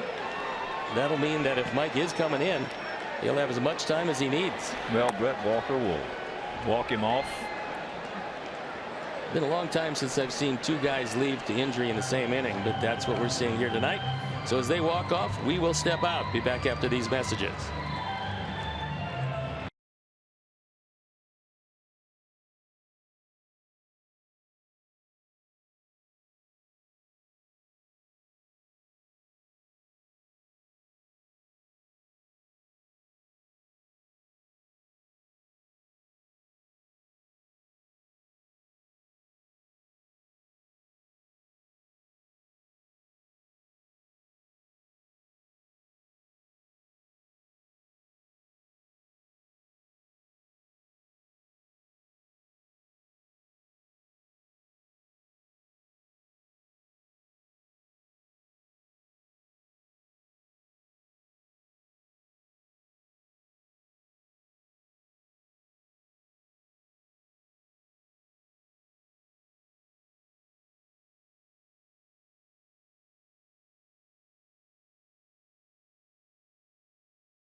And primarily a starting pitcher's entire career, he's not going to be able to get ready quite as quickly as Chris Beck did. There you see 19 starts. His 23rd appearance. And there you look at the numbers.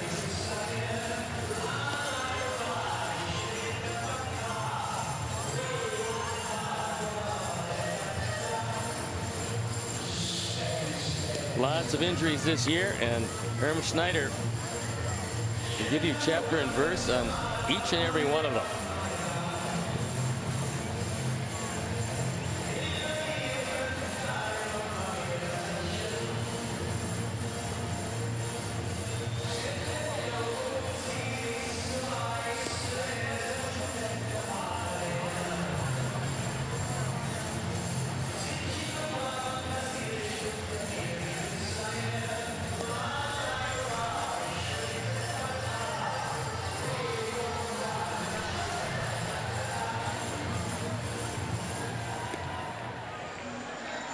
And the big difference is relievers are taught to stay pretty close to ready the entire time. So they do a lot of long tossing. They do a lot to stretch their arms out. And consequently, when they're called on, even if it's a very quick situation in a specific inning where you don't have a lot of time to get loose, relievers can do that.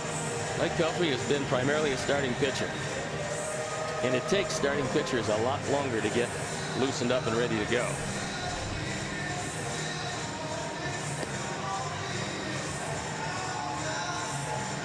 Mike says he wants one more.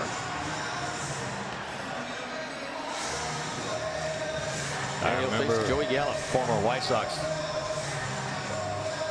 pitcher, when he went to the pen, he came pretty good at it.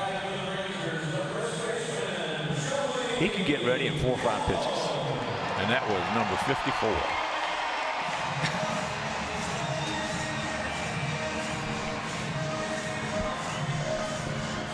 That was the Goose. Gooser, Sir Goosefer, that's him. He was primarily a starting pitcher. Won 18 games at Appleton. Yeah, but he could go out there if they wanted him up in a hurry. He could throw 4 or 5 pitches and he'd bring him in. That doesn't happen today. Nope. And the Sox brought up at one given time, and injuries curtailed Terry Forcer. Oh, but boy. They brought up 2 of the best bookend closers to the major leagues. Ooh. Very close to simultaneously, a little bit of difference. But great arms, and Terry got hurt. Goose went to the Hall of Fame. Well, Forster's ball jumped on you. I mean, it was a heavy ball too. And he got about 10 feet in front of home plate and just took off. I remember doing a game. He pitched against the Yankees. And it was unbelievable. He went like 3 1/3 innings. They didn't hit a ball out of the infield. Oh, I can believe that. That's high. Yeah, Wilson Alvarez had that kind of fastball. That ball got about 10 feet and there it went. Just jumped on you. Like somebody kicked it right in the behind.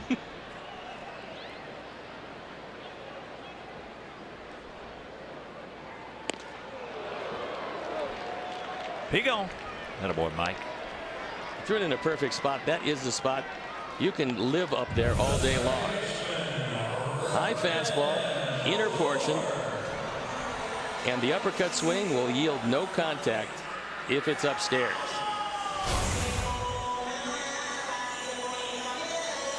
So here's Rougned Odor, single run scored, and he just missed one, hitting one high into center field.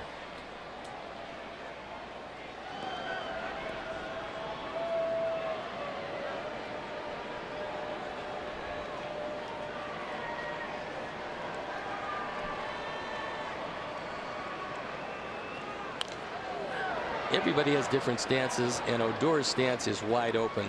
Is there an advantage to a wide open stance? It's like a fingerprint. You know, what works for him, it's not going to work for you. What works for you is not going to work for him. But in the open stance as he is, aren't you pretty much locked in to striding straight at the plate? Not necessarily. It's coordinated where his back foot is, and his back foot's pretty close to the plate.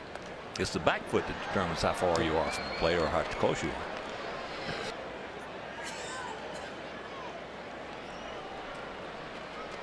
No, that's, you know, if you went to Cooperstown, which we both been there, and you walk around and you look at all those plaques on the wall, and they didn't have any names on them, and all they had was a video that you could watch in action and everything else. You'd say, how in the world is this guy in Cooperstown? That guy can't hit with that stance and that swing. Meanwhile, Cooperstown is filled with guys who, to the eye, looked like they couldn't play.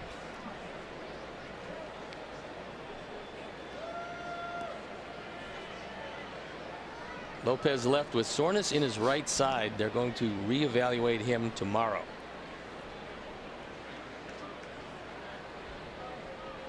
The 1-2.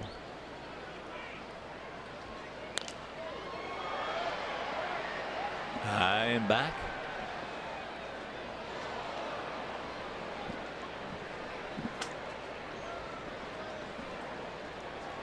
Five and a huge one for us. 8-6 and a huge one for them. So you'd have to say that at this point it's been an ugly game. Yeah, it has. A lot of runs. Just not particularly well played. No.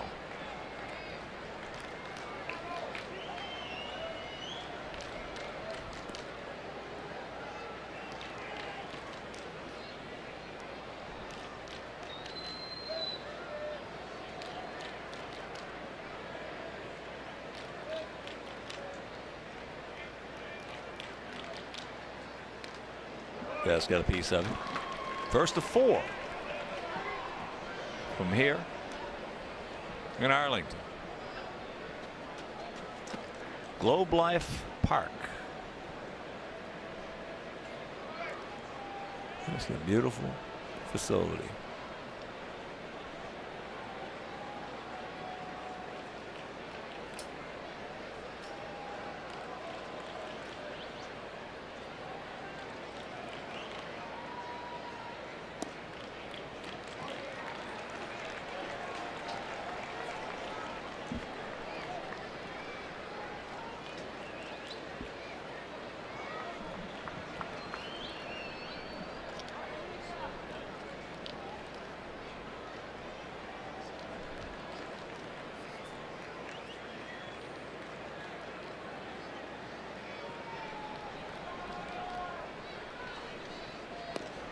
That's outside.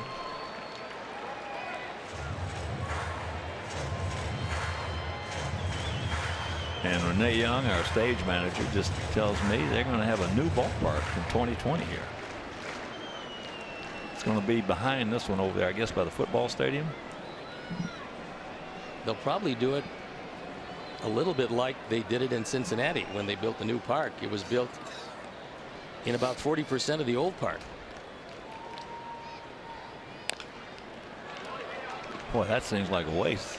This is one beautiful facility. Nice ballpark. Yeah, it is.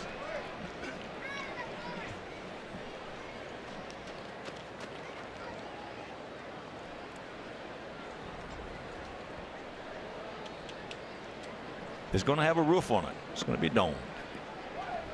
Retractable. That means a guaranteed 81 home dates.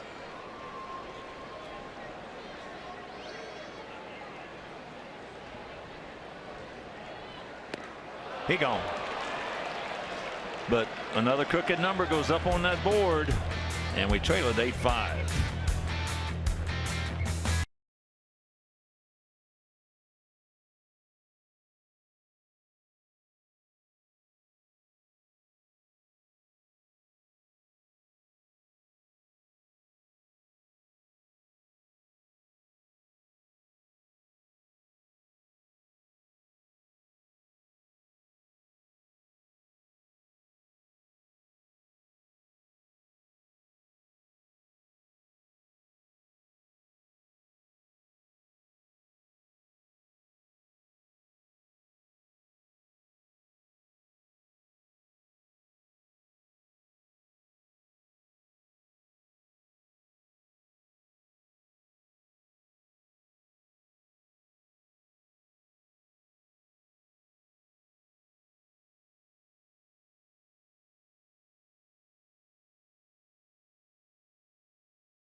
to speak of the proposed new ballpark with a retractable roof. It's going to be a smaller park as far as attendance goes.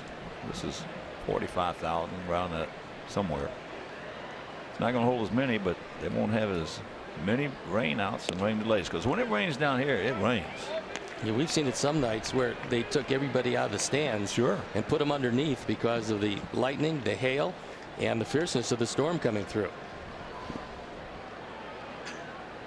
We've seen it where the water came up out of the camera wells.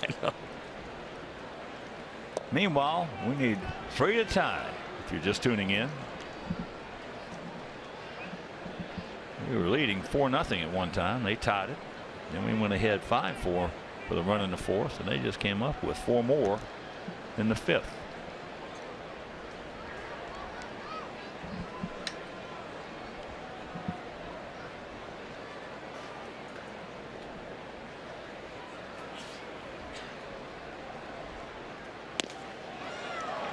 Yes, he did. So, Adam, it was 0 for 2. Reached on an error and struck out. 23,459. Well below the 31,726 average.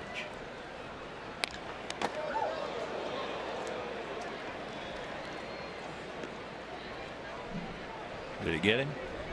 He got close. Any damage? What do you think?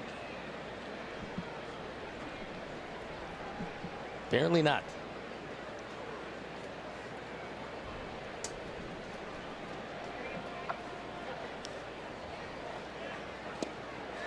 Drops down with a breaking ball and 1 out.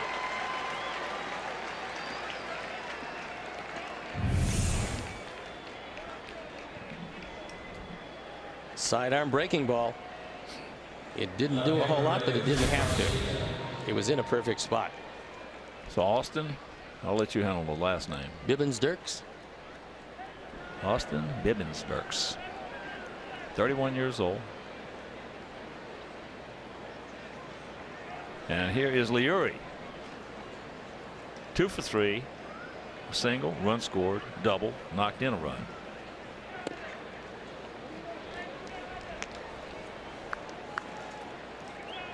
Austin is the pitcher of record thus far.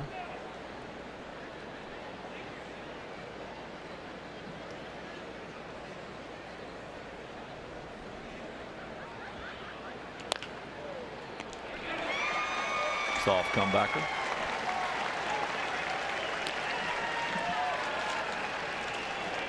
And join us at Guaranteed Rate Field as our Sox take on the Tampa Bay Rays on Saturday, September 2nd. First 20,000 fans will receive a Mark Burley bobblehead presented by Toyota. A Mark Burley bobblehead. That is Saturday, September 2nd. So visit WhiteSox.com to get your tickets today or call 866-SOX-GAME. My all-time favorite White Sox player, Mark Burley.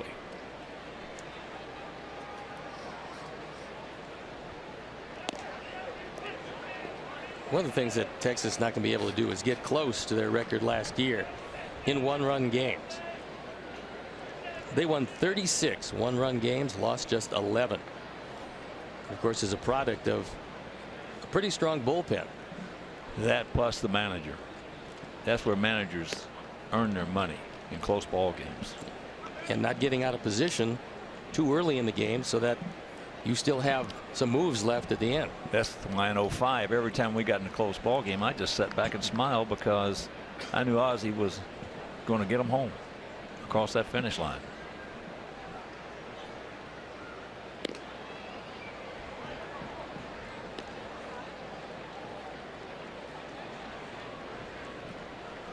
Okada's had a perfect night.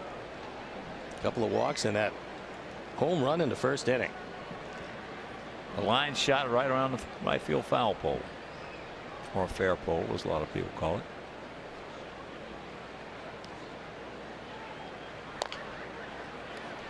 Another little slow hopper.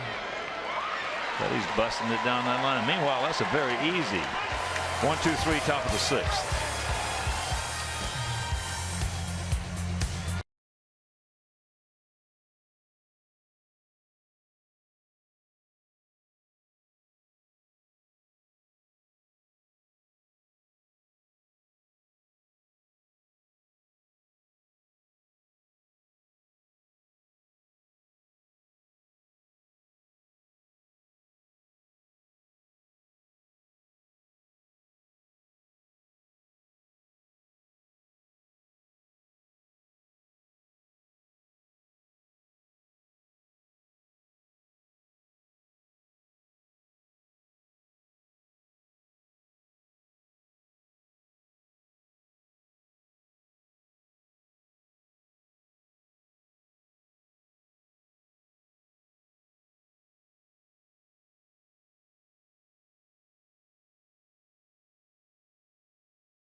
High School Lights preview show presented by Wintrust. You get a chance to break down the preseason poll, the matchups, and more. That's tomorrow, 11 p.m. on CSN, or live stream at csnchicago.com/watch live.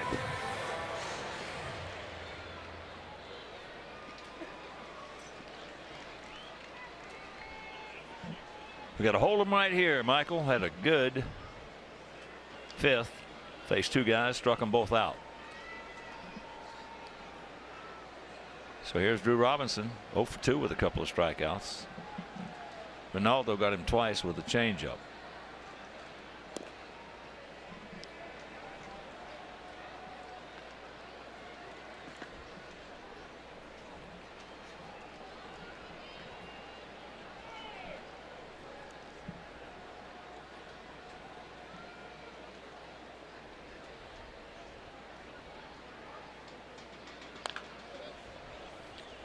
Got a question for you. You being an aficionado of batting gloves, because you're credited with actually starting that batting glove thing, I want to know how loose your batting gloves get after taking a pitch. Don't go there. No, I mean, do they get looser? Because every guy, after taking a pitch, steps out and retightens his gloves. I told you, Vince Scully blames the slowness of the game is on me. Can't get that one. I tell you what, I never, of course, they have different styles of batting gloves today. Mine were golf gloves. Yep. Well, they wouldn't last too long.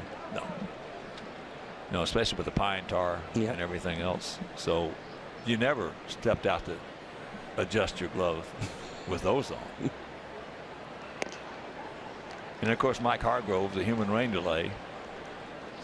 Mike just extended the usage of time in a ball game by stepping out after a pitch, redoing his gloves again, and getting back in. I faced him a lot. He's a pretty good hitter. He was a very good hitter. Yes, he was.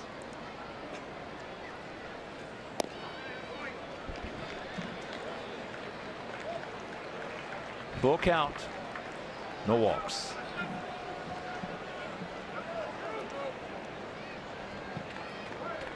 Hawks got Tyson Ross in trouble. He walked 6 and 4 1/3.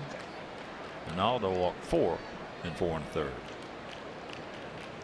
He also had 6 strikeouts. Right to the shift. 1 out. It is amazing how many times you'll see a shift on a left-hand hitter, a pull shift, so everybody except for your third baseman is on the right side. Third baseman obviously playing almost a straightaway shortstop, and the ball is hit right to him with nobody home on the left side except one guy. Well, you and I both have expressed our opinion on it's amazing when a left-handed hitter gets up and he's got a almost completely vacated left side and doesn't do that. Doesn't punch it into left field or push it to the left side with a little bunt to get yourself a base hit and a man on base. Well, even though he's a very young player, we saw from Nicky Delmonico that if they do employ the radical shift with the third baseman not in at third, he's going to lay down a bunt, and Nicholas takes it opposite way. His second hit, this is an inside out swing, and dumps it into left field. If you do it enough, they're not going to shift on you. That's the key. Make that third baseman play in, as they will now when Nicky comes up if they put the shift on. There's DeShields 0 for 2 with a walk and a run scored.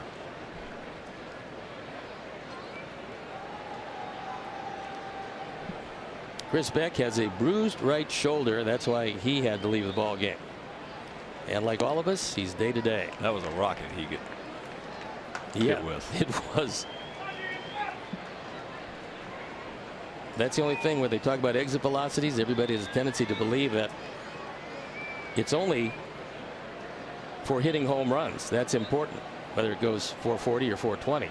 Exit velocity is one of the new ways to quantify what kind of swing he had. But the downside of that is not that a guy hits at 440 feet, because pitchers don't care. A home run's a home run. It can go as many feet as it likes. What they don't like is exit velocity increases mean more pitchers are getting hit than ever before. And we'll take a look at Chris. This one caught him in the back of the right shoulder, and the fortunate part was it got none of his head.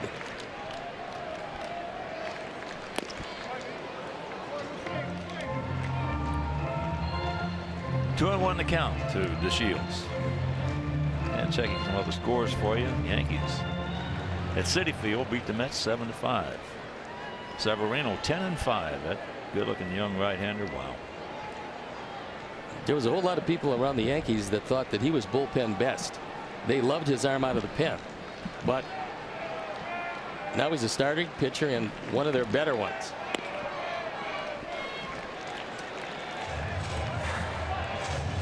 Boy, the Mets, you talking about a club, they were in it this year. Well, their pitching staff can't stay healthy, and when that happens, then you've got monumental problems. Minnesota picked up their 60th win. They're 60-59 as they beat Cleveland 4-2. That was a doubleheader. Indians won the opener 9-3. And there is ball 4.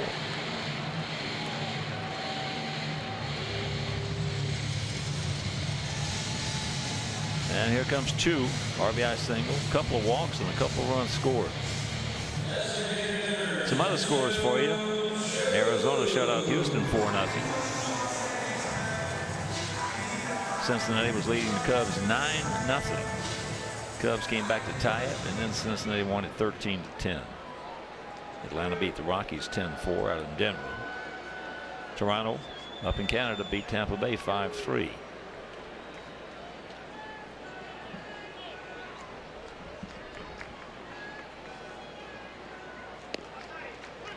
There's breaking ball strike. In that first game, Cleveland 9-3 over Minnesota. 9-14-0 for the Tribe. 3-10-1. Carrasco's really been pitching well. He's 12-5. Gibson takes a loss. He's 6-10.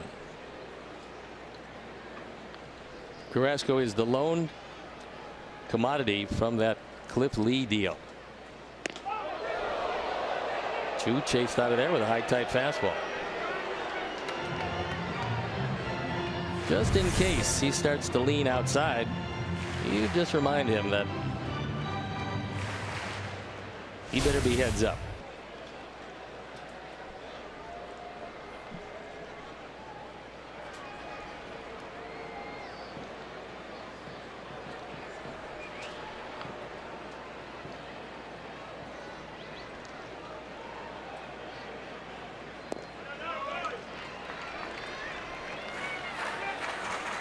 Two on, 1 out, 2-1 to count.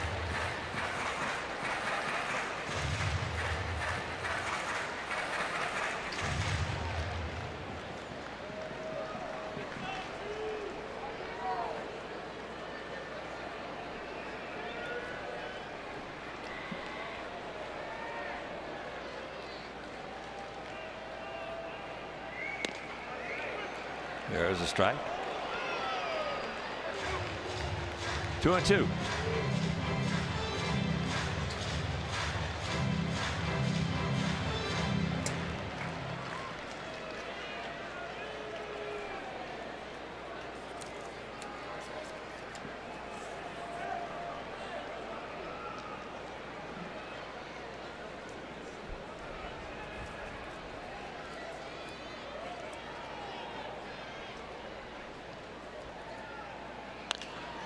Ate him up inside, fights it off, and is able to stay alive.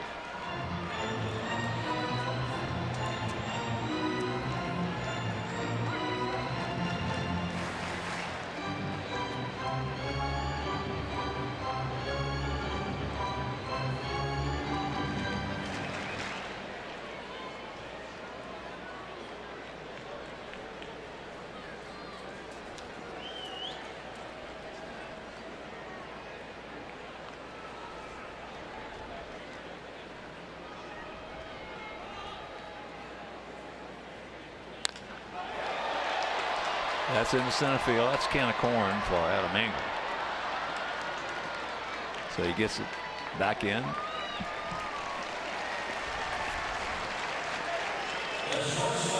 And that is out number 2.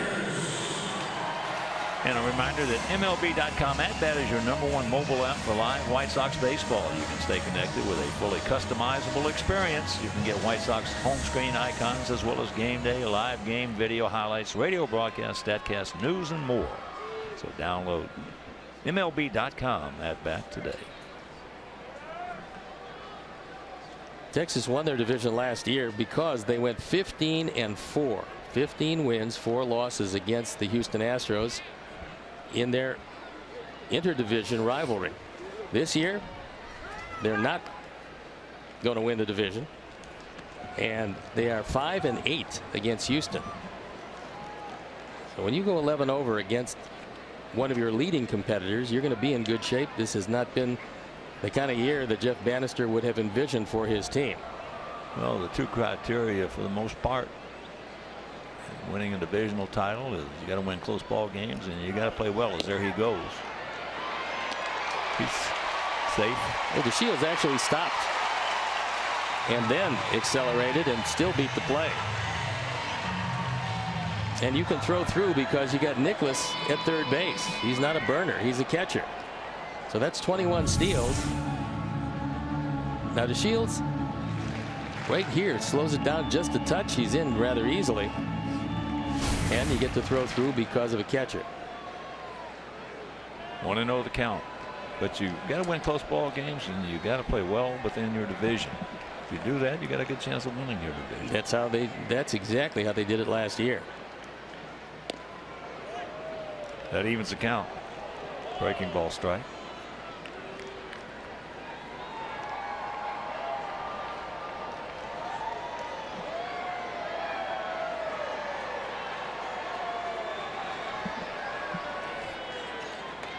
Seattle has had the Ranger numbers this year, 8-4 against Texas.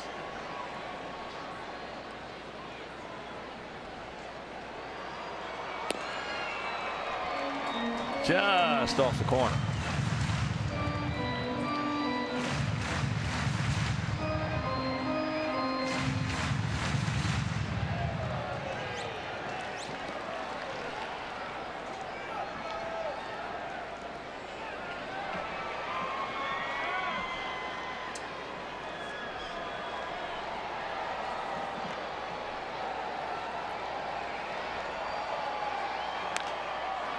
Watch out.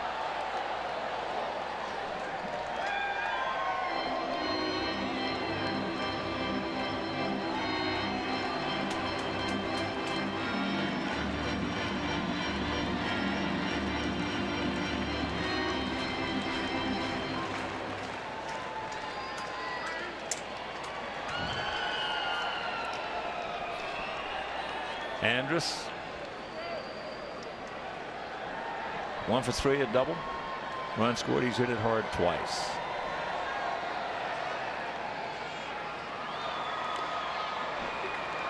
That got a piece of Omar on its way to the screen.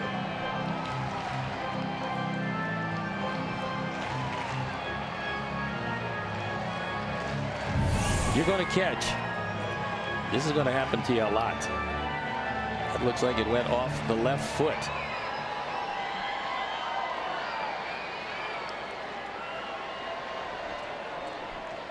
Painful at bat for Omar.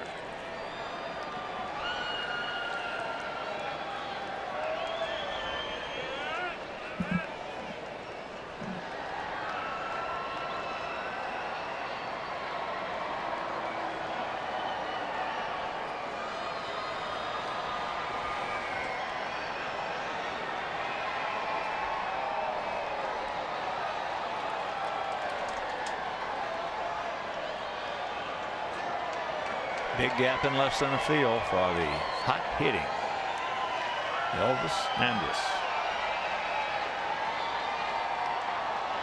Well, in a battle of who can take the longest, so far it's a stalemate.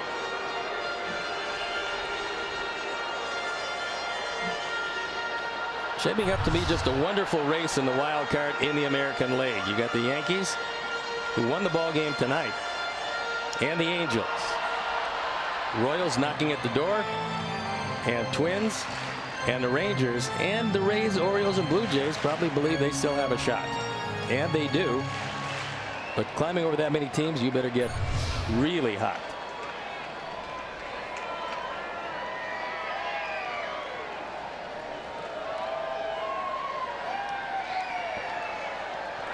Two out and the 2-2 pitch.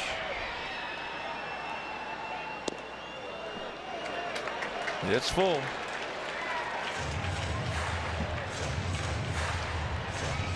With Beltre on deck.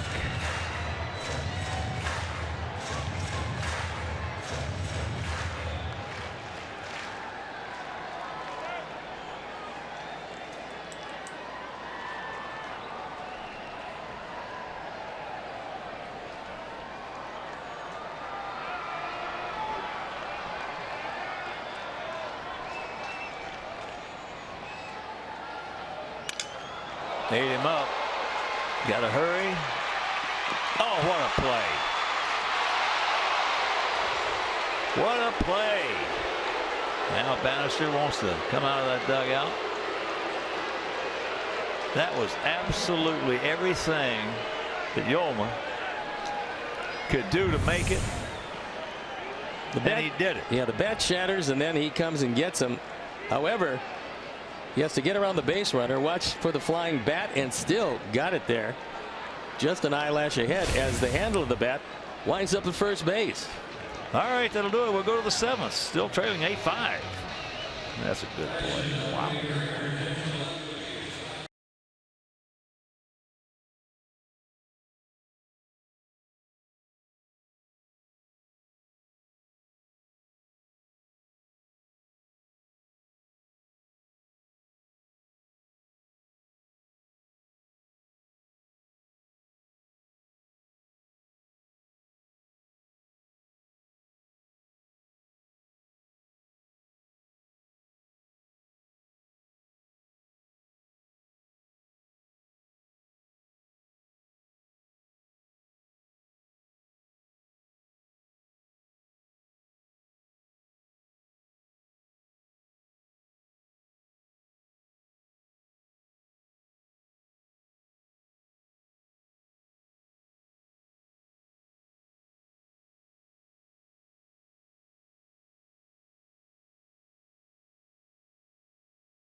Went up the line to first base.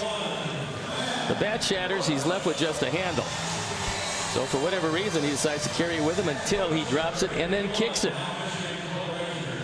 Still was not safe at first.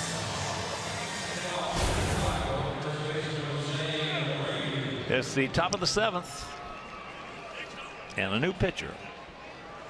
We'll take a look at Matt Bush, who was a #1 draft pick as a shortstop. On for the 48th time. ERA of 2.74. Save opportunities 10 for 15.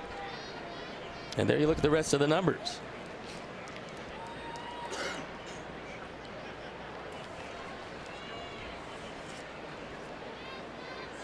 And a terrific job by Austin. And he came in and kept things exactly where he found them.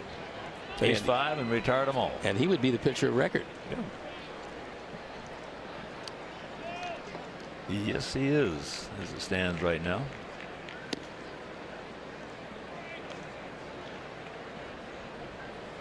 One and one to count. To Abreu is 1 for 3, a 2 out. Check that. a 2 RBI single in the third. He now has 74.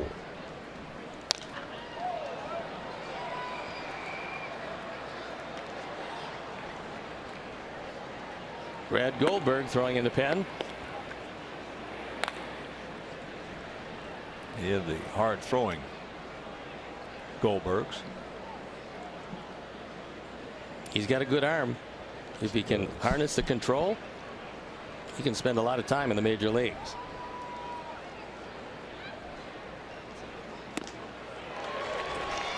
One out.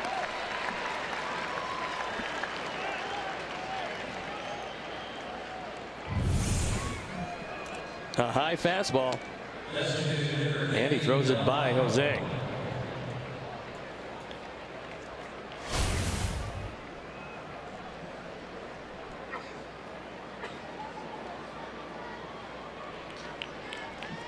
In 2004, Matt Bush was the first player picked in the country as a shortstop by the San Diego Padres. Off speed, checks it up, and the count 1-0. Nicky's got to get on to keep that streak intact.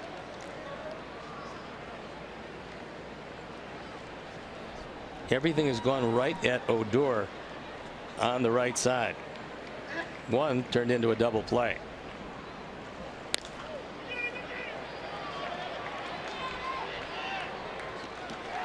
Two down. So here's Yolmer, 1 for 2, RBI single, a walk, and a ground out to second.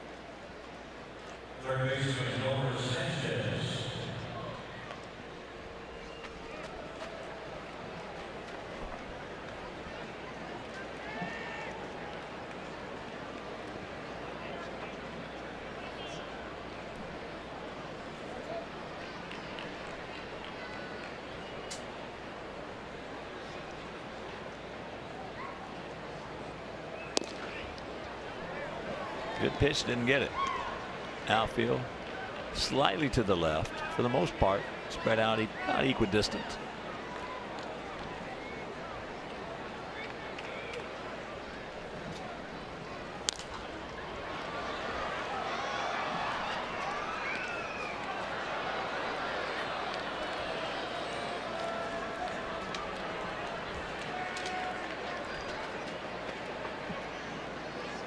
Tomorrow's game, it'll be James Shields against Andrew Cashner. And on Saturday, Derek Holland is against his former mates, Martin Perez. And in the finale of this 4-game set on Sunday, Miguel Gonzalez, who's really been pitching well. Boy, he threw a gem in Los Angeles.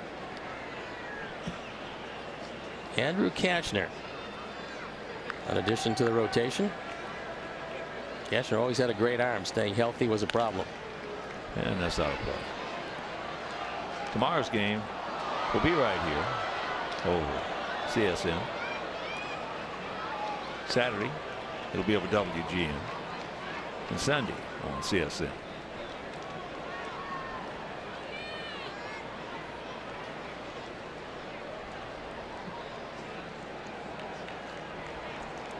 Two out and a 1-2 pitch. Back through the middle. Solid. 2 for 3. Here's Yolmer. More importantly, we got a base runner first time in a couple of innings. Well, Matt Bush, after being drafted 1-1 by the Padres, managed to hit a career .215 with only 3 home runs in 4 full minor league seasons. So I think he probably made the wise choice. Or Padres made a bad choice. Well, that was an arranged deal ahead of time because he was not the best player in the country, but they got him for the price they wanted to get him for. He became their #1 pick. Well, a lot of clubs do that.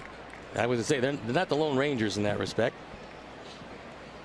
Sure helps to be able to make sure you're going to sign your #1 definitively.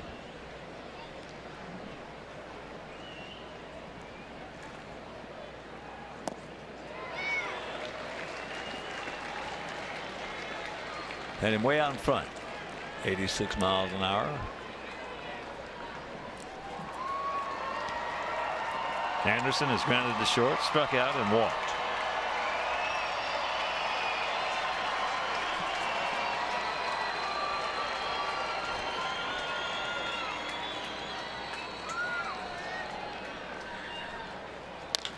That ball hitting the gap, and nobody's going to get it. Here comes Yolmer. He is digging, and he's going to score. Now Timmy on his way to third base, and he is going to get there. So it's an 8-6 ball game with a tying run coming to the plate.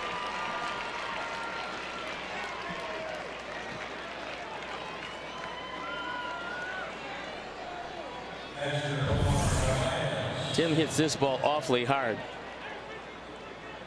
and then takes off, and it's a pleasure to watch him run, because when this gets by, he's thinking 3 bases. Then the carom gets by, and Robinson can't get it in near in time to stop Tim from another triple. I'll tell you who else can move it a little bit from first to third is Yolmer. Oh yeah, Yolmer's got pretty decent speed. You better believe he's got that sneaky speed. He's got the speed that former shortstop and former manager Jim Fregosi had. Fregosi from first to third could really run. God rest his soul. Was a terrific player. Jimmy. Huh? He was a terrific player, and traded even up for Nolan Ryan. Yep. He was an asset. Jimmy was a great evaluator of talent, and Yes, he he was. really helped John Sherholtz and that entire Atlanta front office. Well, Jimmy had that gift of gab too. That he had so much BS. Yeah. That he could talk you out of your best player for one of their marginal guys. Yeah, I told him, you know, you really did a great job in your trades, except why don't you explain what you gave up for Mark Teixeira, please? I said, but wait a second, we had him for a year and a half. I said, yes, you did. You also gave away $100 million in talent to get him. That ball hit into the gap. So Omar, he's going to pick up himself an RBI on the double, and all of a sudden it's an 8-7 ball game. Yes. A homer away from the cycle this inning. Single, triple, double. And Omar with a run driven in.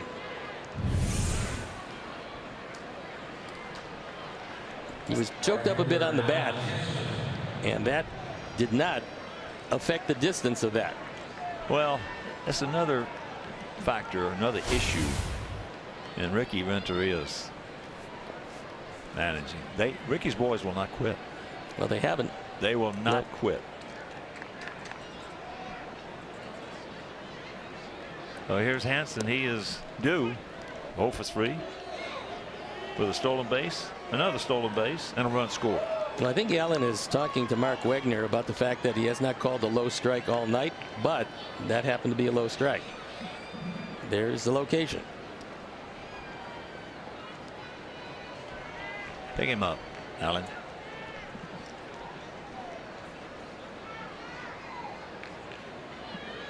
Now he wants to talk to Nicholas. Bet Nicholas, the catcher.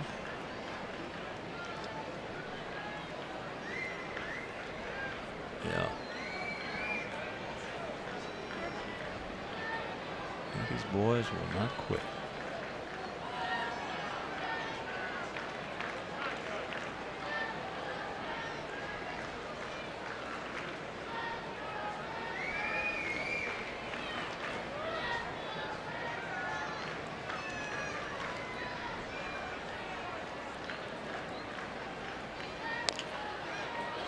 There's a 2-hopper to the bag, but we do some damage.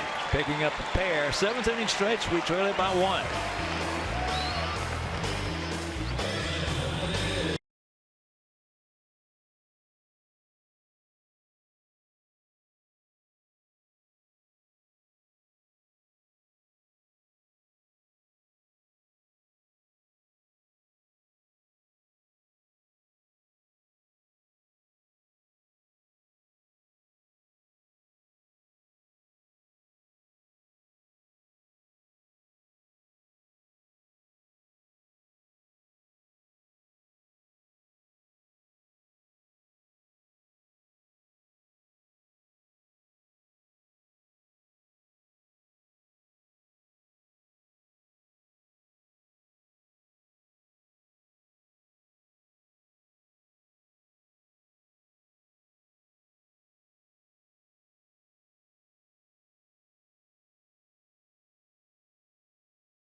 It's a one-run game. On for the 9th time. His ERA at 8.38. There you look at the rest of the numbers. And right-handers have torched him to the tune of 412.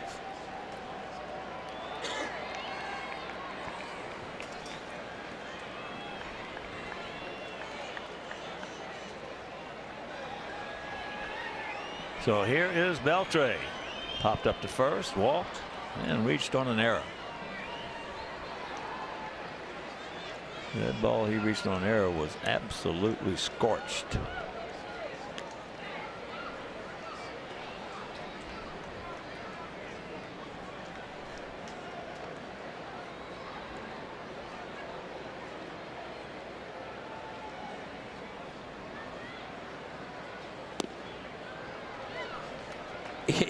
That's great. Mark Wigner did not make a call, and it was out of the strike zone. Beltre wanted to appeal to Will Little. I'm not sure what he was appealing, but wouldn't have worked out all that well. He's fun to watch.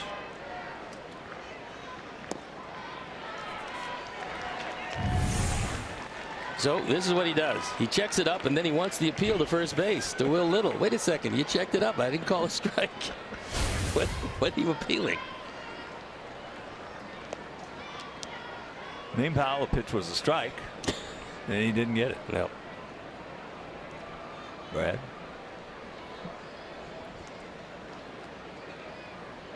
.30 pitch. Dreaded leadoff walk.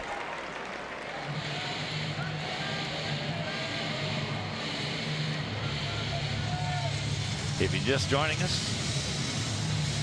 and although Lopez went 4 1/3, gave up 6 runs, 5 earned, 5 hits, 4 walks. That really hurt him. 3 walks in the 3rd inning, and has 6 strikeouts. So the young man from San Pedro de Macorís. They have put, Dave Ross tells us, they have put 97 guys in the major leagues. Yeah, it's pretty amazing. Coming out of such a relatively small place.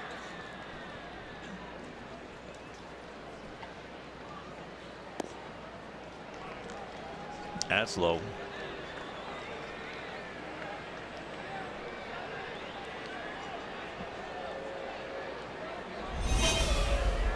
So Birmingham blows out Montgomery. Eloy Jimenez 3 for 5, a couple driven in, 1 scored. Courtney Hawkins a big night, 3 for 5 with a homer, a double, 3 driven in. There's a good example of what we've touched on and talked about for a long time. A guy with a ton of talent. Yep. And yet just tonight has developed an approach. Well, you know the strength is there. Oh, There's not, he's short no and quick. No doubt about that. Yeah. Courtney can hit it as far as anybody. But it doesn't make any difference if you don't have an approach. And the biggest problem Brad Goldberg has had, 9 walks in 10 innings.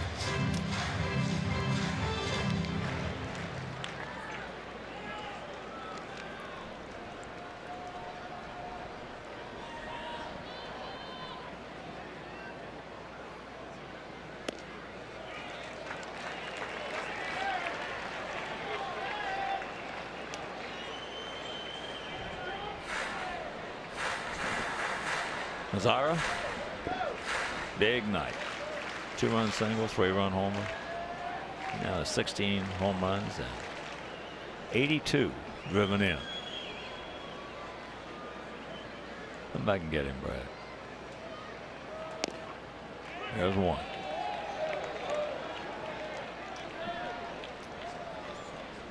Don Cooper probably calling the pen.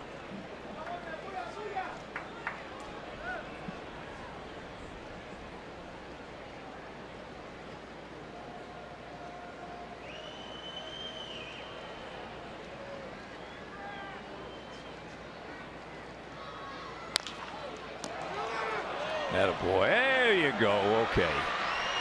Put it on him. He wants to run around the infield. Rack him up. 2 down. Nice heads up play by Jose. He was right by the bag. Normally a first baseman, when they do this, yell out, tag him. But he did a nice job of running right at Beltre, and there's no way Adrian's getting out of that. He could run around the mound. He still wouldn't have gotten out of that. At 38 years old, getting hung up in a rundown is not real good. Oh, he's a mess, I'll tell you. Here's Joey Gallo, 0 for 3, 3 punch outs.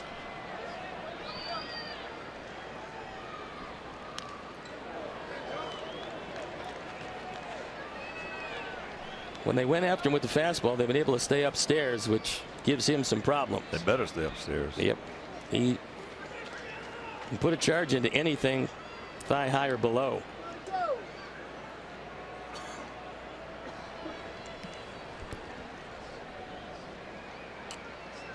Joey just 23 years old, 6'5", 230 pounds. He's talking with DJ. Aaron Jackson before the game. He was talking about. He was talking with Gallo. He said, "Hockey's bigger than that."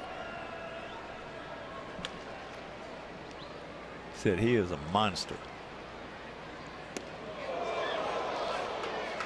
What the Rangers are very happy about is, although he is a slugger, he's shown to be a very good athlete, and they can play him a number of different places, trying to ease him into the outfield on occasion.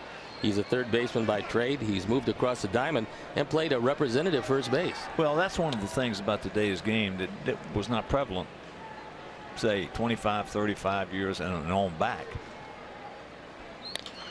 Was, as a rule, back in those days, big guys were not good athletes. No. They were just strong and could hit it 9 miles, you know, and hit home runs, but they were not good athletes. Today, these big guys are coming in, tremendous athletes.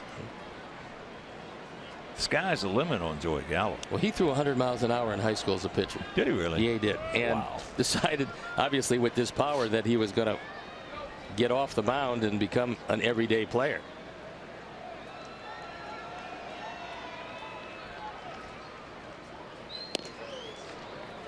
But you can see that great arm when he plays third base, because he'll wait till the runner gets a couple steps away and then pour it across and gets him just about every time. Well, the Hall of Fame shortstop for the White Sox in the past, Louis Aparicio, he used to get you by a half a step. I don't care how hard or how soft you hit the ball. I mean, you really used to tick you off.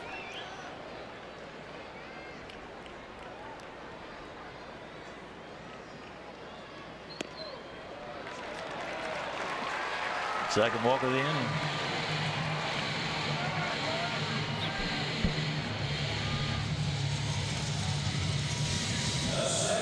And that'll bring up Odor, who is 1 for 3 with a single and a run scored.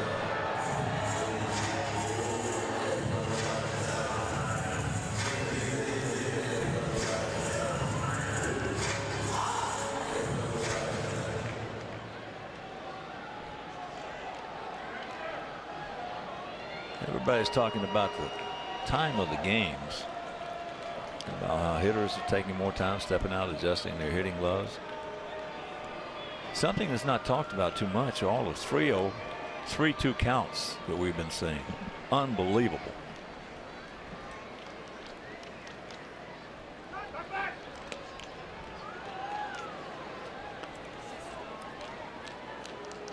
Gone are the days when you saw a pitcher go out there and throw 85 to 95 pitches and go 9 innings.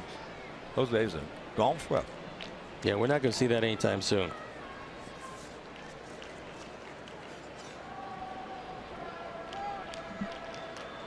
Gallo 6 for 6 in stolen bases. And there is a shot. That big man, he's a strider. He's like a Devon White, former outfielder for the Toronto Blue Jays. And Don Cooper coming to the mound. You give his pen the time to get loose.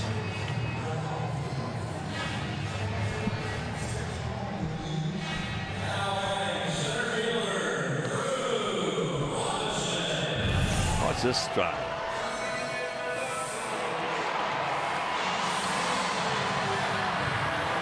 Oh, he is eating up some turf with each and every stride.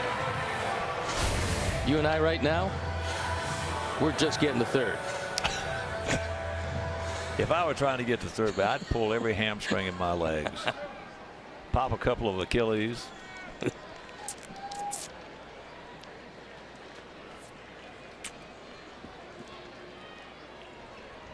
As a high school senior, Joey Gallo hit .509. That led him to believe that he might be able to, with 21 home runs, take the offensive aspect of this game and make it work for him.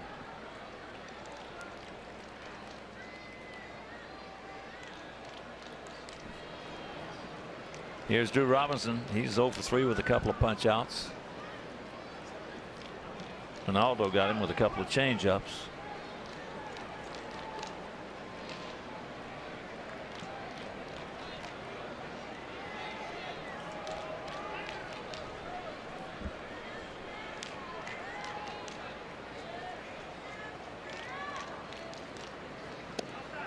There's a strike. Well, one thing that helps a guy like Gallo, Joey Gallo, if you're just tuning in, did not hear earlier what gave his stats.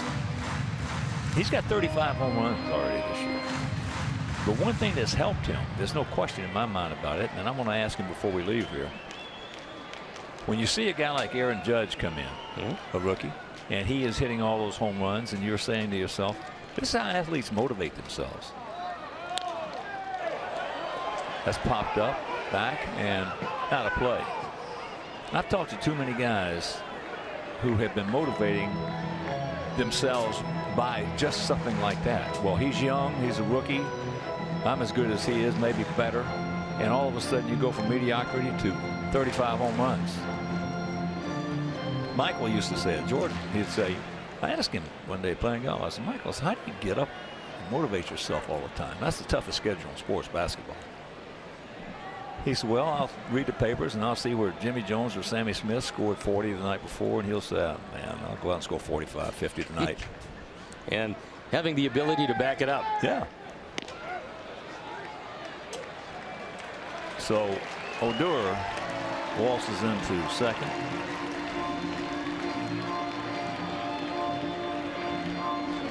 And the count 1-2. I know the Big Hurt is taking another look at this. They're holding him on, so that's a stolen base. Big Hurt used to do that. He'd look in the paper and he'd say where Sammy Smith or Jimmy Jones had 3 hits and a home run the night before. And it just gave him a sense of control, so to speak. Any way you can use that's it to motivate yourself. It's like a fingerprint. You got to find your own method.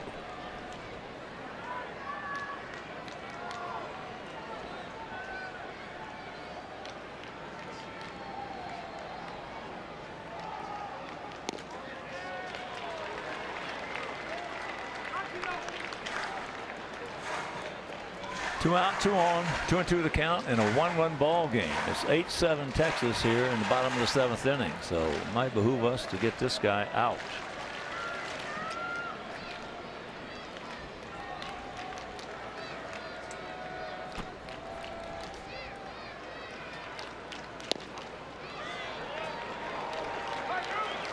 And another 3-2 count.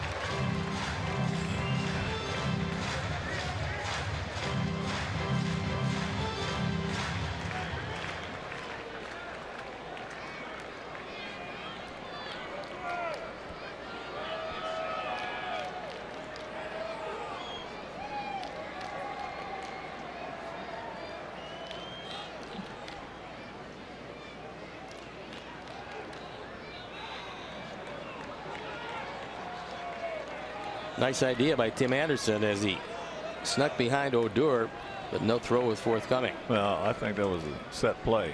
Yeah. They just didn't get. No. Many times that call will come from the catcher. Yeah.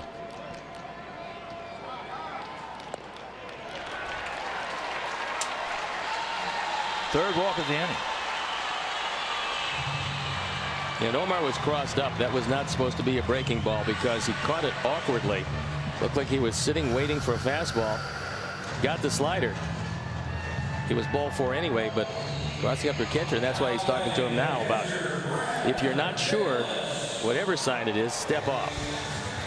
That's the 8th walk we've issued tonight. Second time we walked 3 guys in the inning. The first time was back in the 3rd when they scored 4 times. You see the way Omar caught that? He was looking for a fastball, and he wanted it on the inside part of the plate. He got a slider outside off the plate to load him up. Dylan Covey for the 2nd time throwing. So here's Brett Nichols, the catcher, a 2-run homer, a strikeout, and a hard single. Oh boy. Well, when you walk 8 guys, you're supposed to lose. Unless you're going to score 15. Got in on him right there.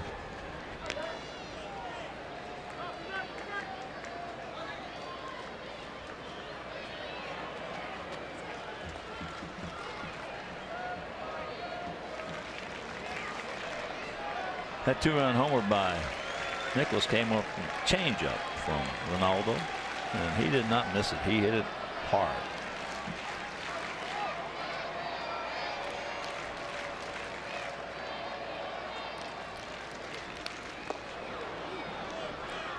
He caught a break there, and the count 0-2.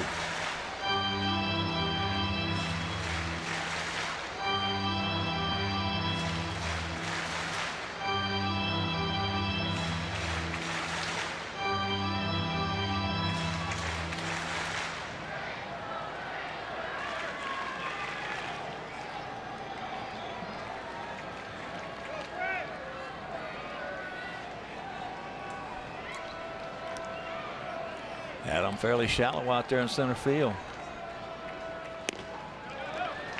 Good, a little too high, but still a good thought process right there.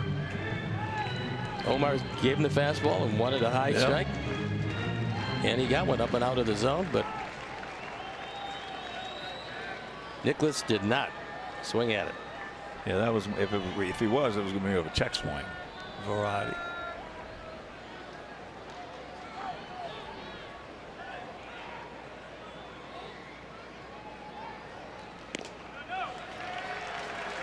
Take him right here. You don't want to go full again. 2-2 the count. The advantage here is you still have a force out, and the runners are not going. You get to the next pitch, and with the runners going, force out pretty much out of the equation.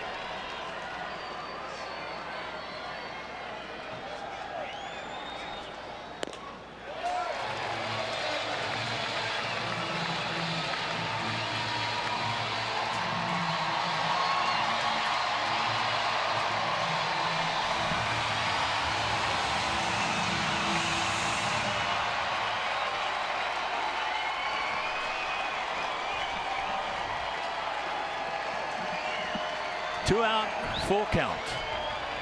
Bases loaded.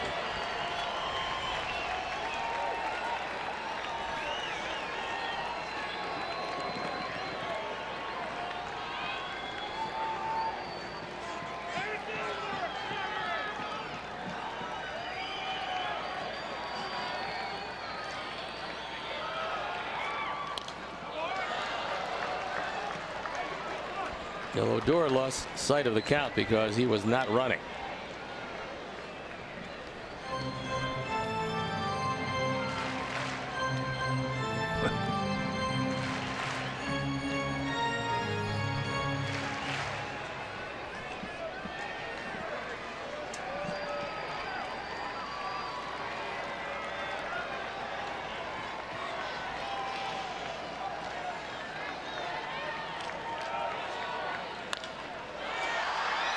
High, stay in here.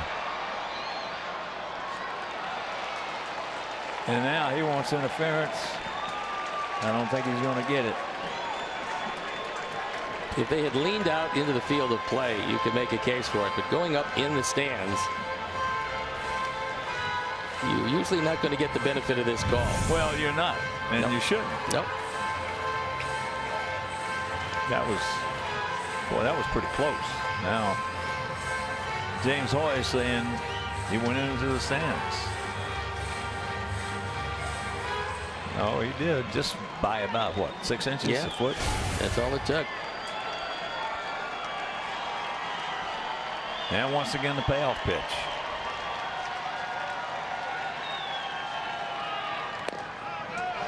Fourth walk of the inning. And it's a 2-run ball game, 9-7.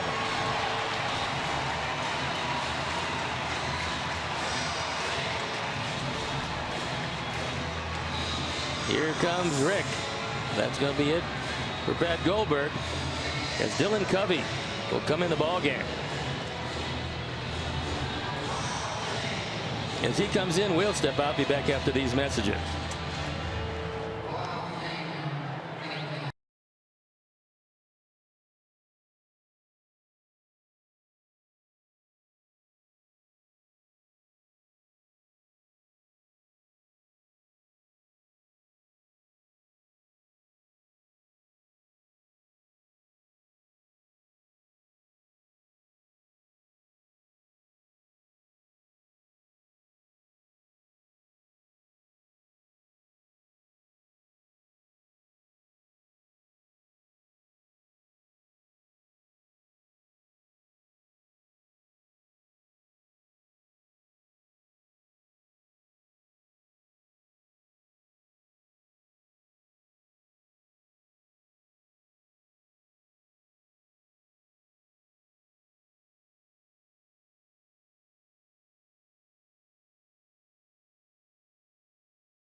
While enjoying a breathtaking view of guaranteed rate field from the Huntington Bank Stadium Club. Now, memberships are available to season ticket holders and is also perfect for non-game day events. So for more information, call 312-674-1000. Our Hyundai call to the pen is Dylan Covey. We haven't seen him since May 23rd in Arizona. So after 4 walks in the inning, Covey, who normally has good control, let's see if he can get it over as they move to the top of the lineup.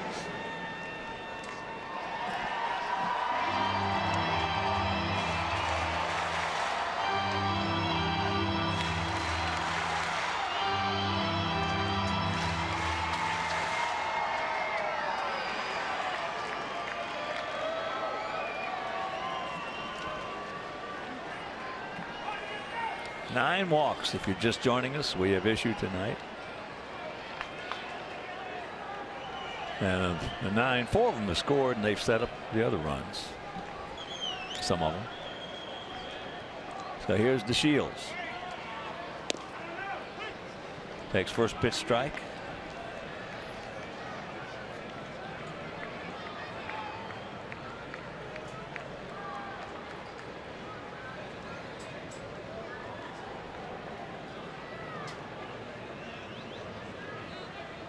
Nine, 7 Rangers, and the count 0-2.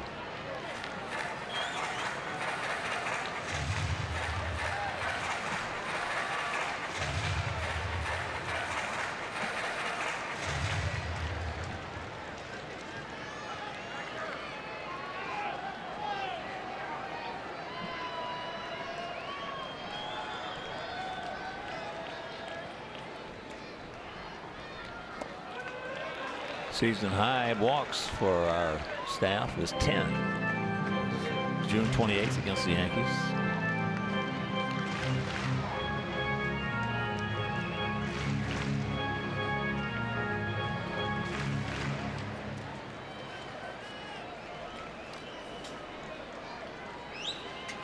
We have 9 runs on 8 hits. We have 7 runs on 8 hits. Good play by Tim, staying with it. Got him. And now Bannister wants to Say ho, guys.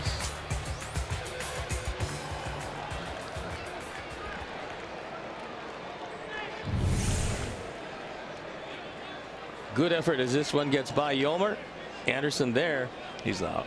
He's out, and it wasn't all that close. No. So, we're into the 8th.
Lending.com. eClick is located in Chicagoland.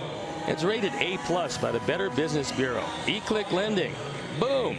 Your mortgage just happened. Now we got a new pitcher in the ball game. Alex Claudio, who's been used as their closer of late. There you see the number. It's on for the 54th time.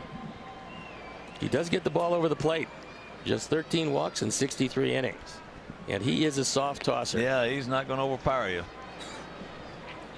You got to wait back because he throws a lot of changeups. So here's Adam Engel. He's 0 for 3.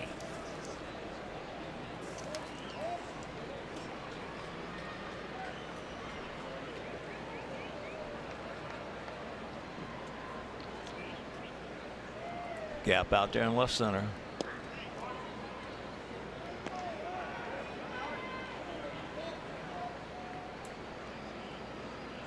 On one side of the page, there are a lot of guys that can't wait to grab a bat and get up to the plate against Claudio, and then after they're walking back, they feel the same way as hitters did for years against Jamie Moyer. Yeah. Because he threw a slow change, then he changed up off the change, then he threw an even slower. Meanwhile, he was pitching till he was 46, 47, something like that. and won 20 games a couple times. Pretty amazing. I know from my standpoint, this guy would have had no problems with me. Just tough to wait back. Yeah.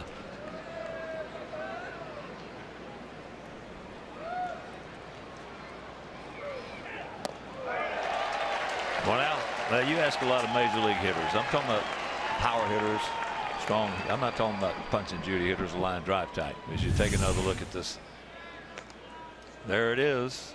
Little breaking ball, took something off. But they'll tell you they had rather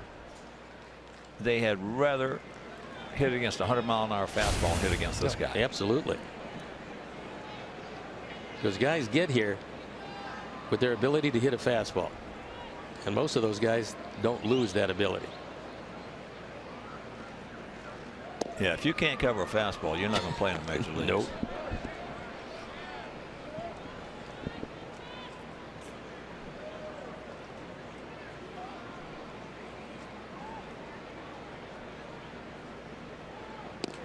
I was talking to some youngsters about that yesterday in Boston. I told them, I said, don't worry about not being able to hit a curveball or a slider, because if they get it over and get it close to where they want to, you're not going to do anything with it anyway. But you got to cover the fastball. Very seldom you can go to the plate, even in the major leagues, and have a guy get 3 breaking balls in a good spot and 1 at bat. No, there's a lot of guys that made a great living hitting 100 against quality curves and sliders, but a whole lot better against anybody's fastball.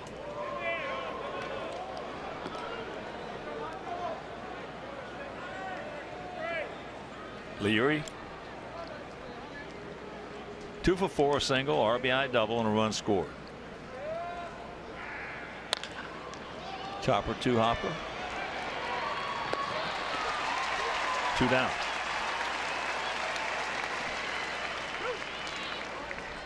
That's what Claudio's going to get you to do. Expand your strike zone. Roll over on off-speed pitches away if you're a right-hand hitter. And hit a ground ball to the left side. And you know, on the other side of the page, from just purely a baseball standpoint, I love to watch guys like this pitch. Well, they're pretty tough to hit. His ERA in the mid-2s would be a testament to that. Had part of the inside corner. Yohan homered in the first, had a couple of walks, and also has grounded back softly to the pitcher. Home run was a line drive right down the right field line.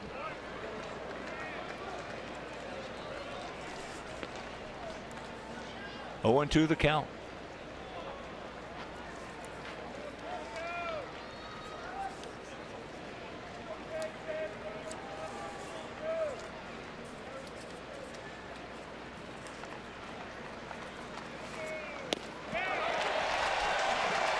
We go to the bottom of the 8th, trailing by 2.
It'll be Chu, Andrus, and Beltre.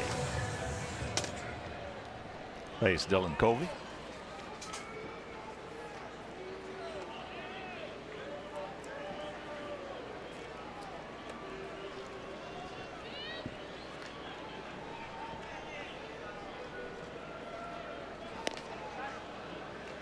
Makes the bunt and takes the ball.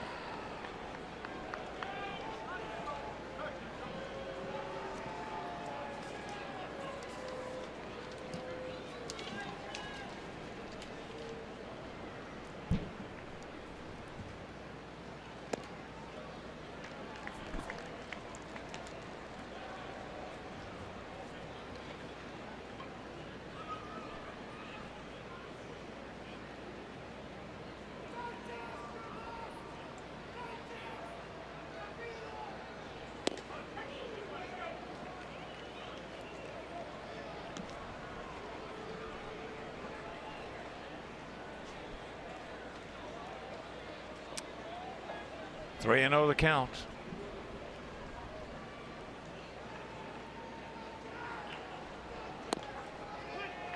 There's one.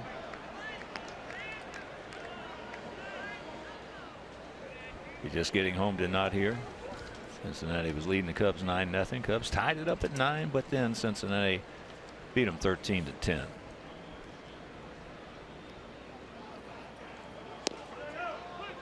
And a full count. Cleveland and Minnesota split a doubleheader. Indians win the first one 9-3. Minnesota wins game 2 4-2. Arizona shuts out Houston 4-0. Atlanta beats the Rockies 10-4 out in Denver. Toronto 5, Tampa Bay 3 up to Rogers Center. From a 3-0 count, he comes back and gets him. He gone 1 out.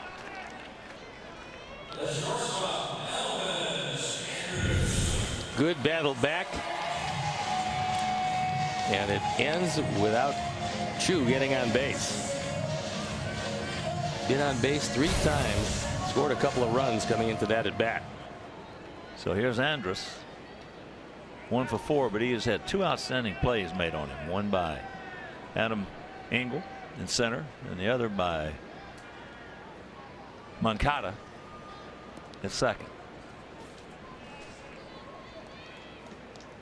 Oh, check that.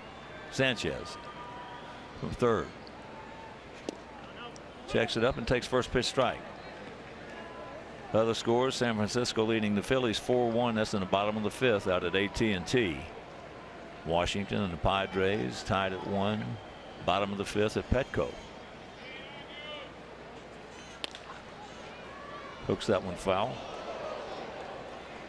St. Louis leading Pittsburgh 8-5. Top of the 9th.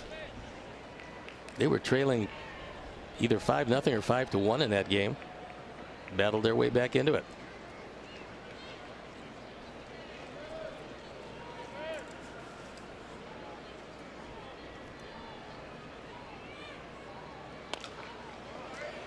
Another foul. Yeah, that game being played at beautiful PNC. It's a gorgeous park. What a venue it is. Players look like they're about 1.5 inches tall. Well, from where we are, that's what they are.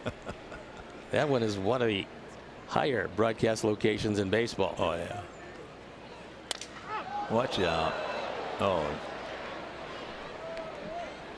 2 down. That's been probably the toughest part of the defense tonight, is avoiding the bat.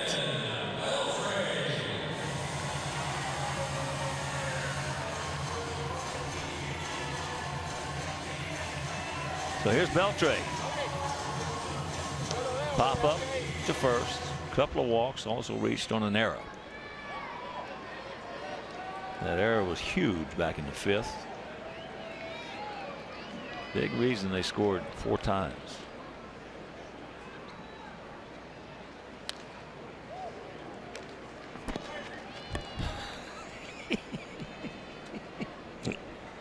He believed he should have hit that one. He's so hot with himself. Yeah, he's going to check and see if he broke his bat. He's a dandy. He's worth the price of admission to me. Just a terrific player. Yeah. He has fun up there at the plate. Boy, that makes it a lot easier. And grind. Having some fun up there. The 2 guys that have the most fun at the plate in this league are Miguel Cabrera and Beltre. Yep.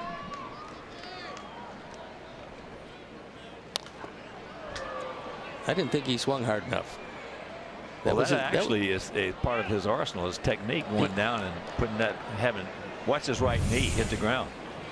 He lets it go, and there's nothing wrong with that. Nothing at all.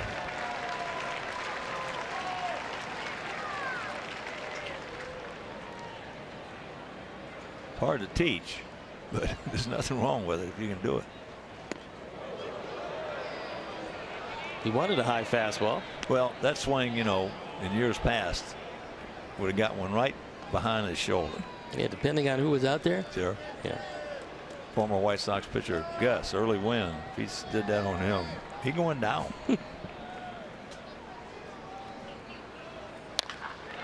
That's hit hard.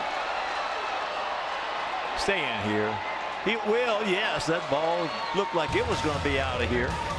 Meanwhile, we're into the ninth. We need 2 to tie.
Just like we promised you earlier in the game, it's Miller time, brought to you by Miller Lite. And here's our Miller moment.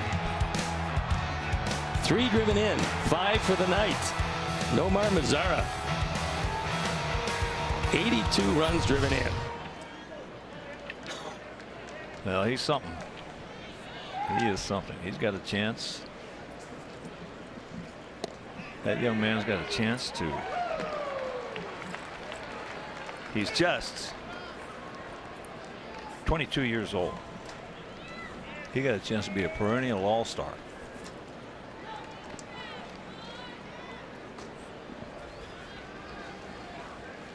But Abreu.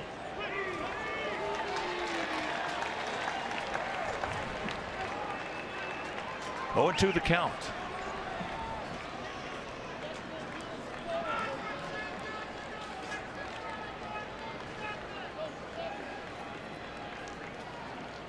Alex Claudio just dazzling our guys. That ball hit high, deep. He looks up. You can put it on the board. Yes, he hung it and he heard it. It's a 1-run ball game. The Ricky's boys will not quit. 23 home runs, 75 driven in. 3 tonight for the big man, and it is a 1-run game. A Ford home run replay. Looked like a changeup down. Jose waited back and took it out. In fact, he took it way out. Oh, yeah. So here's Tyler Saladino hitting for Delmonico. I think he was 0 for 4 tonight. And the streak is over. Yep. For Nicky. Boy, he's been a breath of fresh air. He has. There, a little double hit, add 2.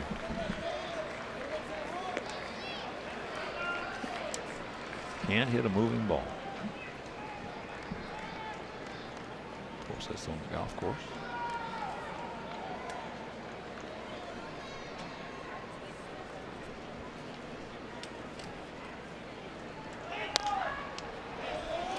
That's not the only way you're going to have to be dangerous against this guy, is make sure you back off the plate a little bit and you make him hit that outside corner down and away with that changeup, and you try to take him to right field.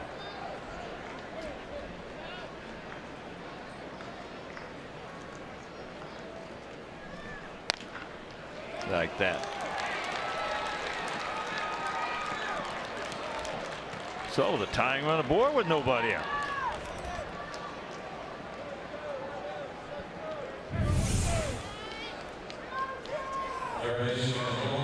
Hawk was talking about the vacated right side. There it is. As it trickles out to right field. That's a tying run aboard.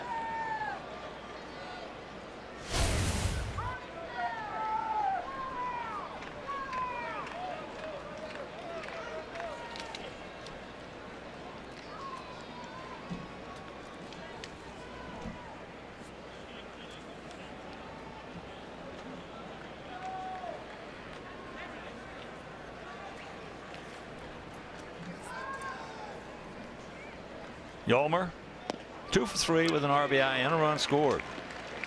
And he made a terrific defensive play as well.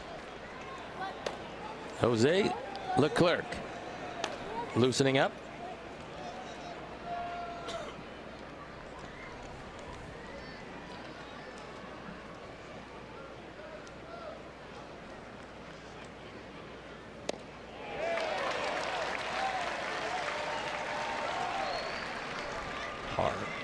Hard to stay by. Yeah, that wasn't his changeup. That was a slow breaking ball. Yeah, hard to stay by.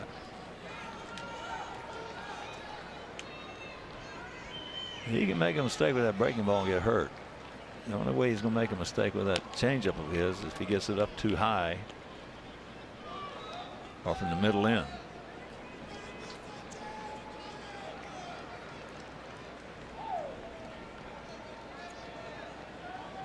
Nice gap out there in left center if he can find it.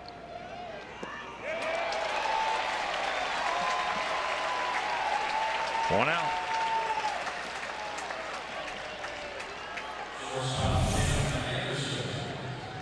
He had Yolmer way out in front.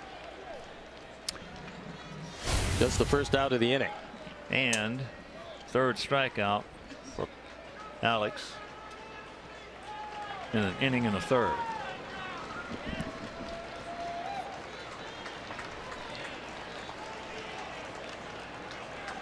So here's Tim. He's 1 for 3 with a triple, an RBI, and a run scored. White Sox AAA affiliate Charlotte Knights are back on CSN Sundays as they wrap up their homestand against the Lehigh Valley Iron Pigs. That's Sunday at 7 on CSN, or stream the game live at csnchicago.com or on the NBC Sports app.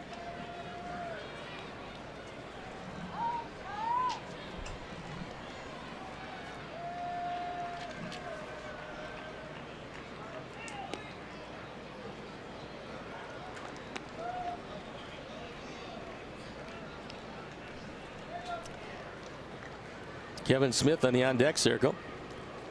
All you youngsters out there who are still up watching this game, especially in high school and college, this should be a very nice inspiration for you to make you realize you don't have to throw in the mid to high 90s to pitch in the major leagues. But you better be able to spot that fastball a little bit, and you better have a good changeup. And it certainly does help if you're left-handed. That's the other part of it. If you're left-handed, you can get the ball over the plate. You're going to be around for somebody. Yeah. Off the end of the bat, towards the end of the bat. 9-8-1 for them, 8-10-1 for us. Both teams have stranded 7, and this is the first of a 4-game series.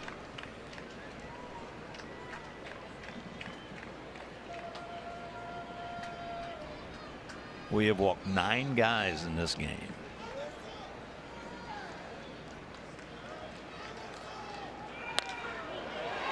That ball hit into left center field, caught it towards the end of the bat, and that is out number 2.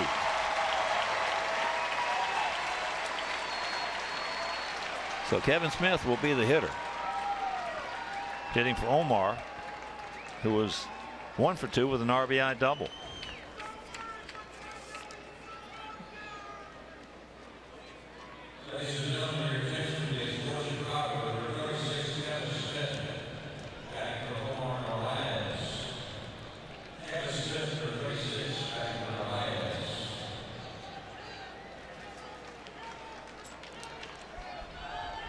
So now Doug Brocail is out there to go over the scouting report that they have on Kevin Smith.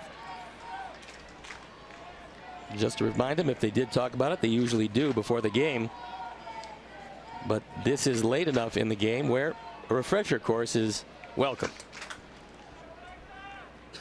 I remember that big fight that we had with the Tigers when Brocail was pitching. You talking about two big men going at one another, Brocail and our Bobby Howard. It's a good battle.